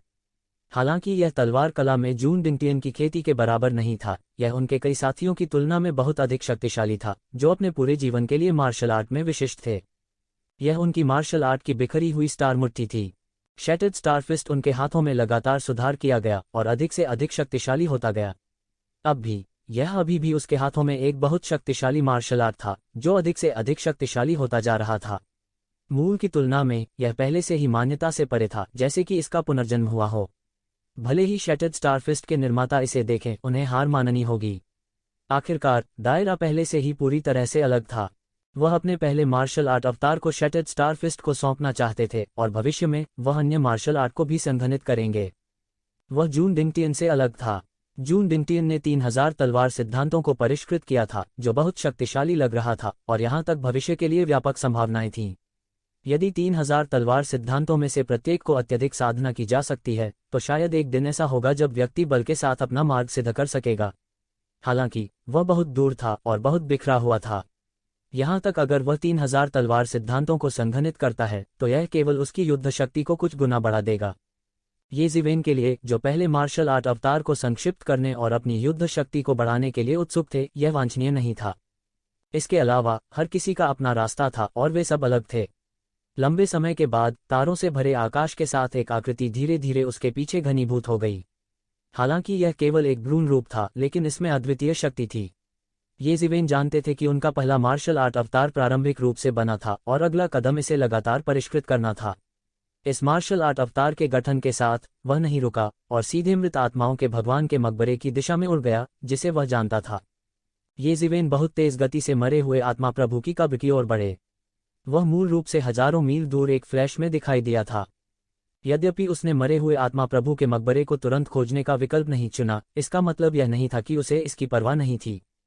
वास्तव में उन्होंने अपनी पसंद बनाने से पहले इसके बारे में स्पष्ट रूप से सोच लिया था। मरे हुए आत्मा प्रभु का मकबरा प्रमुख बलों का मुख्य उद्देश्य था। सब कुछ इसके लायक होगा यदि वे मरे हुए आत्मा प्रभु की विरासत को प्राप्त कर सकें। यदि वह मरे हुए आत्मा प्रभु की विरासत प्राप्त करता है तो संपूर्ण मरे हुए रसातल उसके हाथों में होंगे। किस प्रकार के आकस्मिक मिलन या खजाने की तुलना इससे की जा सकती है। हालांकि इसके बारे में सोचने के बाद उन्होंने पहले दानव को बुलाने वाले झंडे को जब्त करने का फैसला किया। मृत आत्माओं के प्रभु की विरासत निश्चित रूप से अनगिनत जोड़ी आंखों का केंद्र होगी। कई शक्तिशाली विशेषज्ञ इसकी खोज कर रहे थे और कई शक्तिशाली विशेषज्ञ भी वहां एकत्र हो रहे थे। हालांकि एक शिवन अहंकारी था, उसके लिए यह आसान समय नहीं होता अगर वह उन पुराने राक्षसों का सामना करता जिन्होंने हजारों या दसियों हजारों वर्षों से खेती की थी। अधिक से अधिक वह केवल उन पुराने राक्षसों में से एक होगा। उन विशेषज्ञों के घेरे से बाहर निकलना उसके लिए आसान नहीं होगा। उसने उन परिणामों के बारे में भी सोचा यदि उसने मृत आत्मा प्रभु की विरासत को खो दिया। इसलिए उसने बहुत देर तक सोचने के बाद सबसे पहले दानव आह्वान ध्वज को छीनने का फैसला किया। अब जब उसने डेविल बेकनिंग बैनर छीन लिया था तो उसकी ताकत बहुत बढ़ गई थी और वह शिखर पर पहुंचने वाला था। इसके अलावा वह अपने पहले मार्शल आर्ट्स अवतार को संक्षिप्त करने वाले थे। यदि वह भड़क उठता तो उसकी युद्ध क्षमता दोगुनी हो जाती। उस समय उसके युद्ध कौशल में जबरदस्त परिवर्तन होंगे। ये ज़िवेन को भरोसा था कि वह उन पुराने राक्षसों के साथ प्रतिस्पर्धा कर सकता है जिन्होंने कई वर्षों तक खेती की थी और उनमें से अपना रास्ता मार लिया था। अपने पहले मार्शल आर्ट अवतार को संघनित करने के बाद यह येज़िवेन का सच्चा आत्मविश्वास और नींव थी। इस मार्शल आर्ट अवतार के साथ येज़िवेन स्वतंत्र रूप से आगे और पीछे हट सकती थी। यहां तक अगर उसका सामना जून डिंगटियन से होता तो भी वह उससे मुकाबला करने का साहस करता। इस समय वह चिंतित हुए बिना नहीं रह सका। आखिरकार वह नहीं जानता था कि मृत आत्माओं के प्रभु की विरासत किसी की होगी या नहीं। वह उन प्रमुख शक्तियों की तरह नहीं था जो अपनी सेना को दो समूहों में विभाजित कर सकते थे और उन सभी को ले सकते थे। उनके लिए उनके पास यही एकमात्र विकल्प था। वह केवल आसान भाग से ही शुरुआत कर सकता था। अब उसे जितनी जल्दी हो सके भागना था। हालांकि ऐसा लग रहा था कि मृत आत्मा प्रभु की विरासत अभी शुरू होनी बाकी थी। अन्यथा चू यून, जान मिंग और अन्य ये ज़िवेन के साथ इतनी आसानी से प्रतिस्पर्धा नहीं कर पाएंगे।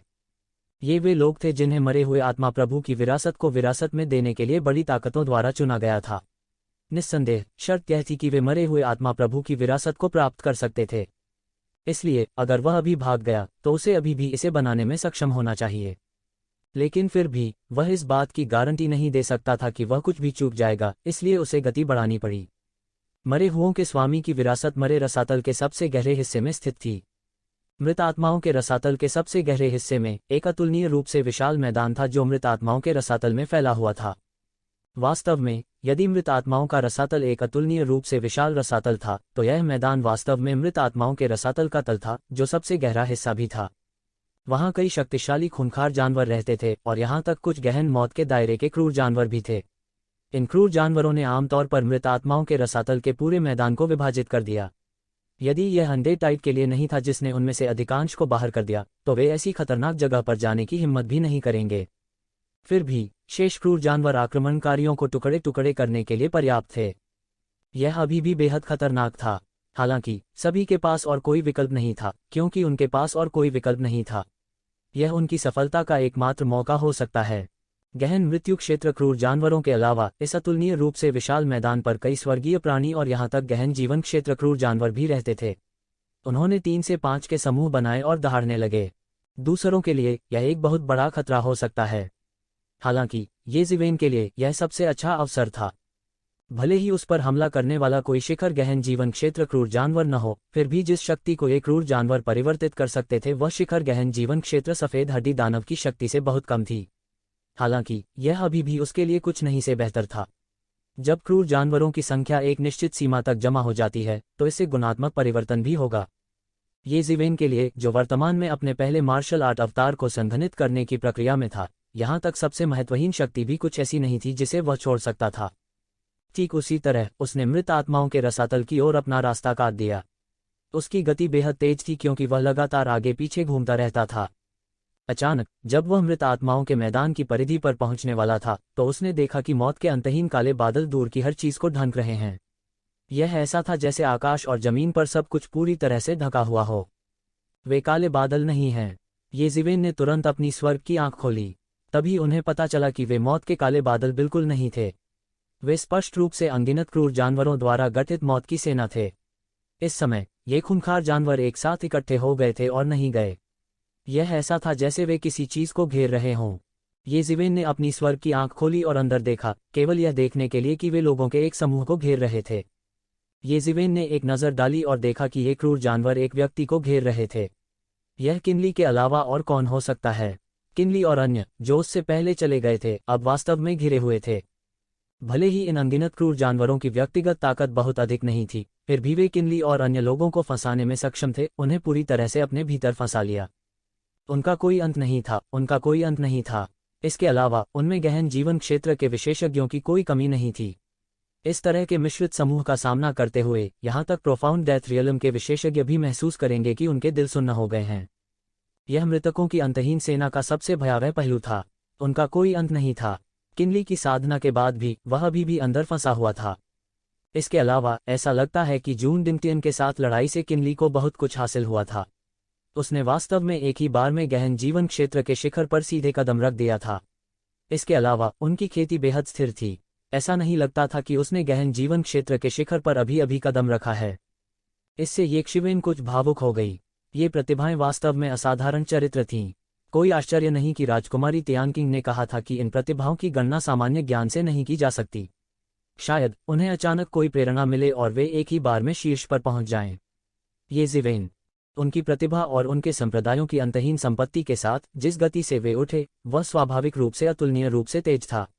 इसके अलावा मार्शल संप्रदाय के पास एक सार्वभौम क्षेत्र विशेषज्ञ की अमर विरासत थी। सार्वभौम क्षेत्र का विशेषज्ञ किस प्रकार का व्यक्ति था? ये ज़िवेन ने ये मुझसे जो विरासत प्राप्त की थी, उसने ही उसे उस जगह तक चलने की अनुमति दी थी जहां वह आज था। इसके अलावा इस सार्वभौम क्षेत्र विशेषज्ञ ने अपने पीछे एक पूर्ण विरासत छोड़ी थी। स्वाभाविक रूप से पहले की तरह उसी सांस में उनका उल्लेख नहीं किया जा सकता था। इसके अलावा ये ज़िवेन ने इस अवधि के दौरान मार्शल संप्रदाय के बारे में कई अफवाहें भी सुनी थीं। यह उन अन्य सम्राटों से अलग था जिनके ध्यान में गिरने या निधन होने की पुष्टि की गई थी। ऐसा कहा जाता था कि मार्शल संप्रदाय के संस्थापक दूर अंतरिक्ष समय में चले गए थे। कई सालों से उसकी कोई खबर नहीं थी। हालांकि उसके पास अभी भी एक दुर्जय निवारक बल था जब तक कि उसे अपनी मृत्यु की निश्चित खबर नहीं मिली। इसके अलावा कई लोगों की नज़र में सम्राट किन आधुनिक युग में सबसे उत्कृष्ट व्यक्ति थे। वह एकमात्र महान अस्तित्व भी था जिसने अपने ताव को सिद्ध किया था और आधुनिक युग में सम्राट बन गया था। ऐसा व्यक्ति इतनी आसानी से कैसे मर सकता है? इसलिए मार्शल संप्रदाय अभी भी सबसे भयानक अमर विरासत थी। जुबान की दुनिया में उन्हें अभी अपना जाल फैलाना बाकी था। हालांकि असंख्य स्वर्गों में मार्शल संप्रदाय अभी भी बहुत प्रसिद्ध था। ये ज़िवेन की निगाहें उस पर जा टिकीं। कहा जा सकता है कि ये मृत आत्माएं एक अच्छी तरह से नियंत्रित तरीके से आगे बढ़ीं और पीछे हट गईं। यह ऐसा था जैसे वे एक गठन में मार्च कर रहे हों।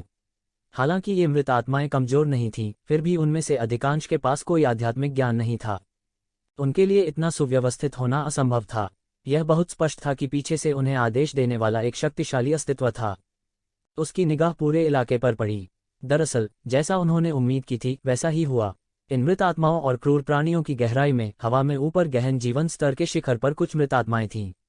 वे इन मृत आत्माओं और क्रूर प्राणियों को मार्शल संगठन के समूह की ओर हमलों की लहर के बाद लहर शुरू करने की आज्ञा दे रहे थे।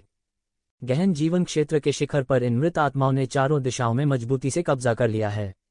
वे शांतिपूर्वक उन्हें आज्ञा दे रहे थे। वे मनुष्यों के बीच महान सेनापतियों की तरह थे। उनकी खेती अत्याचारी थी और वे जानते थे कि सैनिकों का उपयोग कैसे किया जाता है।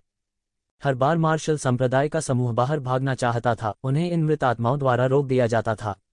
यहाँ तक अगर किनली ने व्यक्तिगत रूप से एक आश्चर्यजनक हमले का आयोजन किया, तब भी वह इन मृत आत्माओं से पीछे हट जाएगा। ये ज़िवेन तुरंत समझ गए कि क्यों किनली वास्तव में उनकी साधना के बावजूद उनके लिए मेल नहीं खाते थे। गहन जीवन क्षेत्र के शिखर पर ये मृत आत्माएं किनलाई से नीच नहीं थीं। अगर वह अकेले घेरे से बाहर निकलना चाहता था तो वह कर सकता था। हालांकि उसके पीछे मार्शल संप्रदाय के लोग निश्चित रूप से यहाँ सत्यानाश कर देंगे। यंग मास्टर, आप खुद ही बाहर निकल सकते हैं। हमारी चिंता मत कीजिए। यह देखते हुए कि घेरा छोटा और छोटा होता जा रहा था, वे भी और करीब आ रहे थे। वे पूरी तरह से नष्ट होने वाले थे।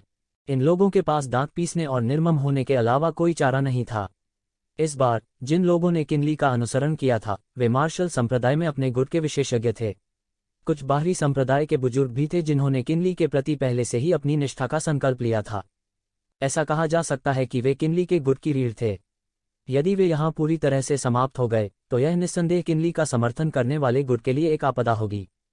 यह बिल्कुल असंभव है। हमारे किन कबीले ने कभी भी अपने साथियों को नहीं छोड़ा और पहले भाग गए।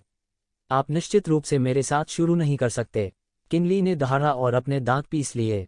अधिक से अधिक, मैं इसका उपयोग करूंगा। मैं निश्चित रूप से आप सभी को यहाँ से बाहर लाऊंगा। वह पहले ही अपनी पूरी ताकत लगा चुका था। उसने लगातार मुट्ठी की परछाइयों को उड़ाया जो आकाश को भर देती थी, एक प्राचीन दुनिया को चित्रित करती थी जो कच्चा मांस खाती थी और खून पीती थी। उसने उन मृत आत्माओं को कुचल दिया जो उसकी ओर झपट रही थीं। हालांकि इनमें से बहुत सारी मृत आत्माएं थीं। वे बस अनंत थे। अपनी साधना के साथ भी वह शक्तिहीन महसूस करता था। उसने उन सभी मृत आत्माओं और क्रूर जीवों को कुचलना जारी रखा जो उस पर टूट पड़े थे। हालांकि और भी अधिक डेड स्पिरिट्स और क्रूर प्राणियों द्वारा अंतर को जल्दी से भर दिया गया था। वे सभी दिशाओं में सघन रूप से भरे हुए थे। यदि इस तथ्य के लिए नहीं कि सभी ने विरोध करने के लिए अपने डोमेन खोल दिए थे, तो ये डेड स्पिरिट्स और क्रूर जीव पहले ही उन पर टूट पड़े होते। Boom boom boom. अचानक दूर से एक बड़ी दहाड़ सुनाई दी। ऐसा लग रहा था कि डेड स्पिरिट्स और क्रूर प्राणियों की सेना में एक भयंकर युद्ध छिड़ गया है। क्या चल रहा है? किनली ने जल्दी से रुककर ऊपर देखा। उसने मरे और क्रूर प्राणियों के अंतहीन समुद्र में एक बड़ी दरार को फाड़ते हुए एक सुनहरी रोशनी देखी। यह विशाल दरार अभी भी फैल रही थी और जहां भी यह गुजरती थी यह मरे हुए और क्रूर जीवों को खा जाती थी। जब तक ये डेड स्पिरिट्स और क्रूर जीव इस सुनहरी रोशनी को छूते तब तक वे मौके पर ही टुकड़े टुकड़े हो जाते। फिर वे सुनहरी रोशनी से भस्म हो जाएंगे। वह सुनहरी रोशनी के अंदर बिल्कुल नहीं देख सकता था। वह केवल एक मानव आकृति को स्पष्ट रूप से देख सकता था। हालांकि वह आकृति को स्पष्ट रूप से नहीं देख सकता था, फिर भी यह आकृति उससे बहुत परिचित थी। ये जीवेन के अलावा यह सुनहरा प्रकाश और कौन हो सकता है? वह तुरंत हैरान और खुश हुआ। वह ये शिवेन की युद्ध शक्ति को अच्छी तरह जानता था। ये जीवेन के उनके साथ जुड़ने से इसमें कोई संदेह नहीं था कि उन्हें एक और मजबूत समर्थन मिलेगा। वह ये शिवेन को बुलाने वाला था। हालांकि उसने देखा कि एक शिवेन का उनके साथ जुड़ने का कोई इरादा नहीं था। इसके विपरीत वह लगातार मृत आत्माओं और क्रूर जीवों को मार रहा था। वह जहां भी जाता मृत आत्माएं और क्रूर जीव एक ही स्पर्श से नष्ट हो जाते। वे एक शिवेन के लिए बिल्कुल भी मैच नहीं थे। वह जहां भी गया वह एक विशाल बम की तरह था। उसने सीधे इन डेड स्पिरिट्स और क्रूर प्राणियों को उल्टा कर दिया। हालांकि ये डेड स्पिरिट्स और खूंखार जीव भी पहले वाले से ज्यादा खूंखार थे, लेकिन जाहिर तौर पर वे ये जीवेन के स्तर के नहीं थे। यह अज्ञात था कि वहां कितने मृत आत्माएं और खूंखार जीव थे। वे सघन रूप से भरे हुए थे और आकाश को भर रहे थे। वहां हर तरह की मृत आत्माएं और खूंखार जीव थे। वे सभी peak profound life realm dead spirits और क्रूर प्राणियों के नियंत्रण में थे। 12 राशियों की तामसिक स्पिरिट्स की तुलना में जिनका ये जीवेन ने पहले सामना किया था, ये peak profound life realm dead spirits और क्रूर जीव निस्संदेह बहुत मजबूत थे। उनमें से प्रत्येक अत्यंत क्रूर था। वे असामान्य रूप से भयानक और बहुत शक्तिशाली दिख रहे थे। चूंकि इन मृत आत्माओं और क्रूर जीवों को ये जीवेन द्वारा लगातार मार दिया गया था, ये जीवेन का पहला मार्शल अवतार भी अपने मूल स्वरूप को संघनित करने के बाद स्पष्ट होने लगा। और खूंखार आत्माएं और खूंखार प्राणी, यह पहले मार्शल अवतार को संघनित करने से बहुत दूर नहीं था। यह बहुत दूर नहीं था। जब ये सिववन ने इस बारे में सोचा तो उसने कोई दया नहीं दिखाई। उन्होंने सीधे बिग बैंग स्टारडस्ट फिस्ट का इस्तेमाल किया और इसे एक ऐसे ब्रह्मांड में बदल दिया जो आकाश में बह गया। इसने इन सभी मृत आत्माओं और अशुभ प्राणियों को कुचल दिया। फिर यह पूरी तरह से मार्शल शक्ति में बदल गया जिसने आकाश को भर दिया और उसके द्वारा अवशोषित कर लिया गया। ये जीवेन के नरसंहार ने आखिरकार peak profound life real dead spirits और क्रूर प्राणियों का ध्यान आकर्षित किया। सबसे पहले हमला करने वाला एक अतुलनीय विशाल ज़ोंबी था। वह एक छोटे पर्वत के समान विशाल था। आगे बढ़ने वाले पहले बड़े बालों वाले ज़ॉम्बी थे। ये ज़ॉम्बीज सिर्फ स्काई ह्यूमन स्टेज पर थे। हालांकि उनके शरीर स्टील की तरह सख्त थे। यहां तक औसत गहन जीवन स्तर के विशेषज्ञ को भी इन लाशों से निपटना मुश्किल होगा। 100 इन लाशों ने कई प्राचीन काल के कपड़े पहने हुए थे।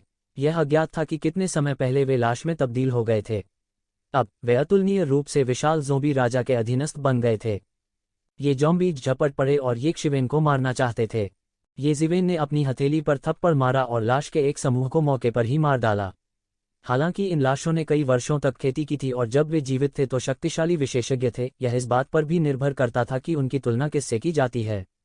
ये शिवेन की तुलना में वे बिल्कुल भी मैच नहीं थे। मूल रूप से उनमें से एक समूह को ये जीवेन ने एक पल में मार डाला था। अचानक आकाश में एक काला पंजा सीधे ये शिवेन की ओर गिरा। यह तुरंत विशाल आकाश में फैल गया जैसे कि ये एक शिवेन को जिंदा पकड़ना चाहता हो।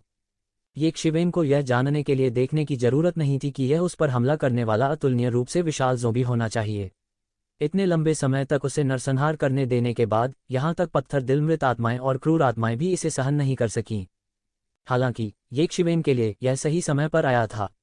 वह अपने पहले मार्शल आर्ट अवतार को संक्षिप्त करना चाहते थे और उनके पास इस तरह के शीर्ष अस्तित्व का अभाव था। चलो भी, ये फुटियन चिल्लाए और अपनी 5 उंगलियों को मुट्ठी में जकड़ लिया। एक पल में अनंत सुनहरी रोशनी फूट पड़ी। उसने शून्य की ओर मुक्का मारा और मुट्ठी एक पल में फैल जाएगी, जिससे परिवेश एक नए ब्रह्मांड में बदल जाएगा। यह एक डोमेन की तरह था, लेकिन एक विशाल नई दुनिया की तरह भी था, और इस दुनिया में वही एकमात्र सच्चा भगवान था। बजना, एक अतुलनीय जोरदार टक्कर की आवाज सुनाई दी। तेज पंजे पर दरारें दिखाई दीं। ऐसा लगा जैसे किसी मिट्टी के बर्तन में दरारें आ गई हों। मूल रूप से ज़ोंबी का भौतिक शरीर भी दुनिया में सबसे शक्तिशाली में से एक था। यह समान स्तर के राक्षसी जानवरों से भी आगे निकल गया। यह न तो स्वर्ग के वश में था, न ही यह पृथ्वी के वश में था। समान स्तर के राक्षसी जानवर किन फैंग से अलग संसार थे। उनकी तुलना करना बिल्कुल असंभव था। वास्तव में यहाँ तक शीर्ष श्रेणी के ज़ॉम्बी भी थे जो ड्रैगन को मार सकते थे।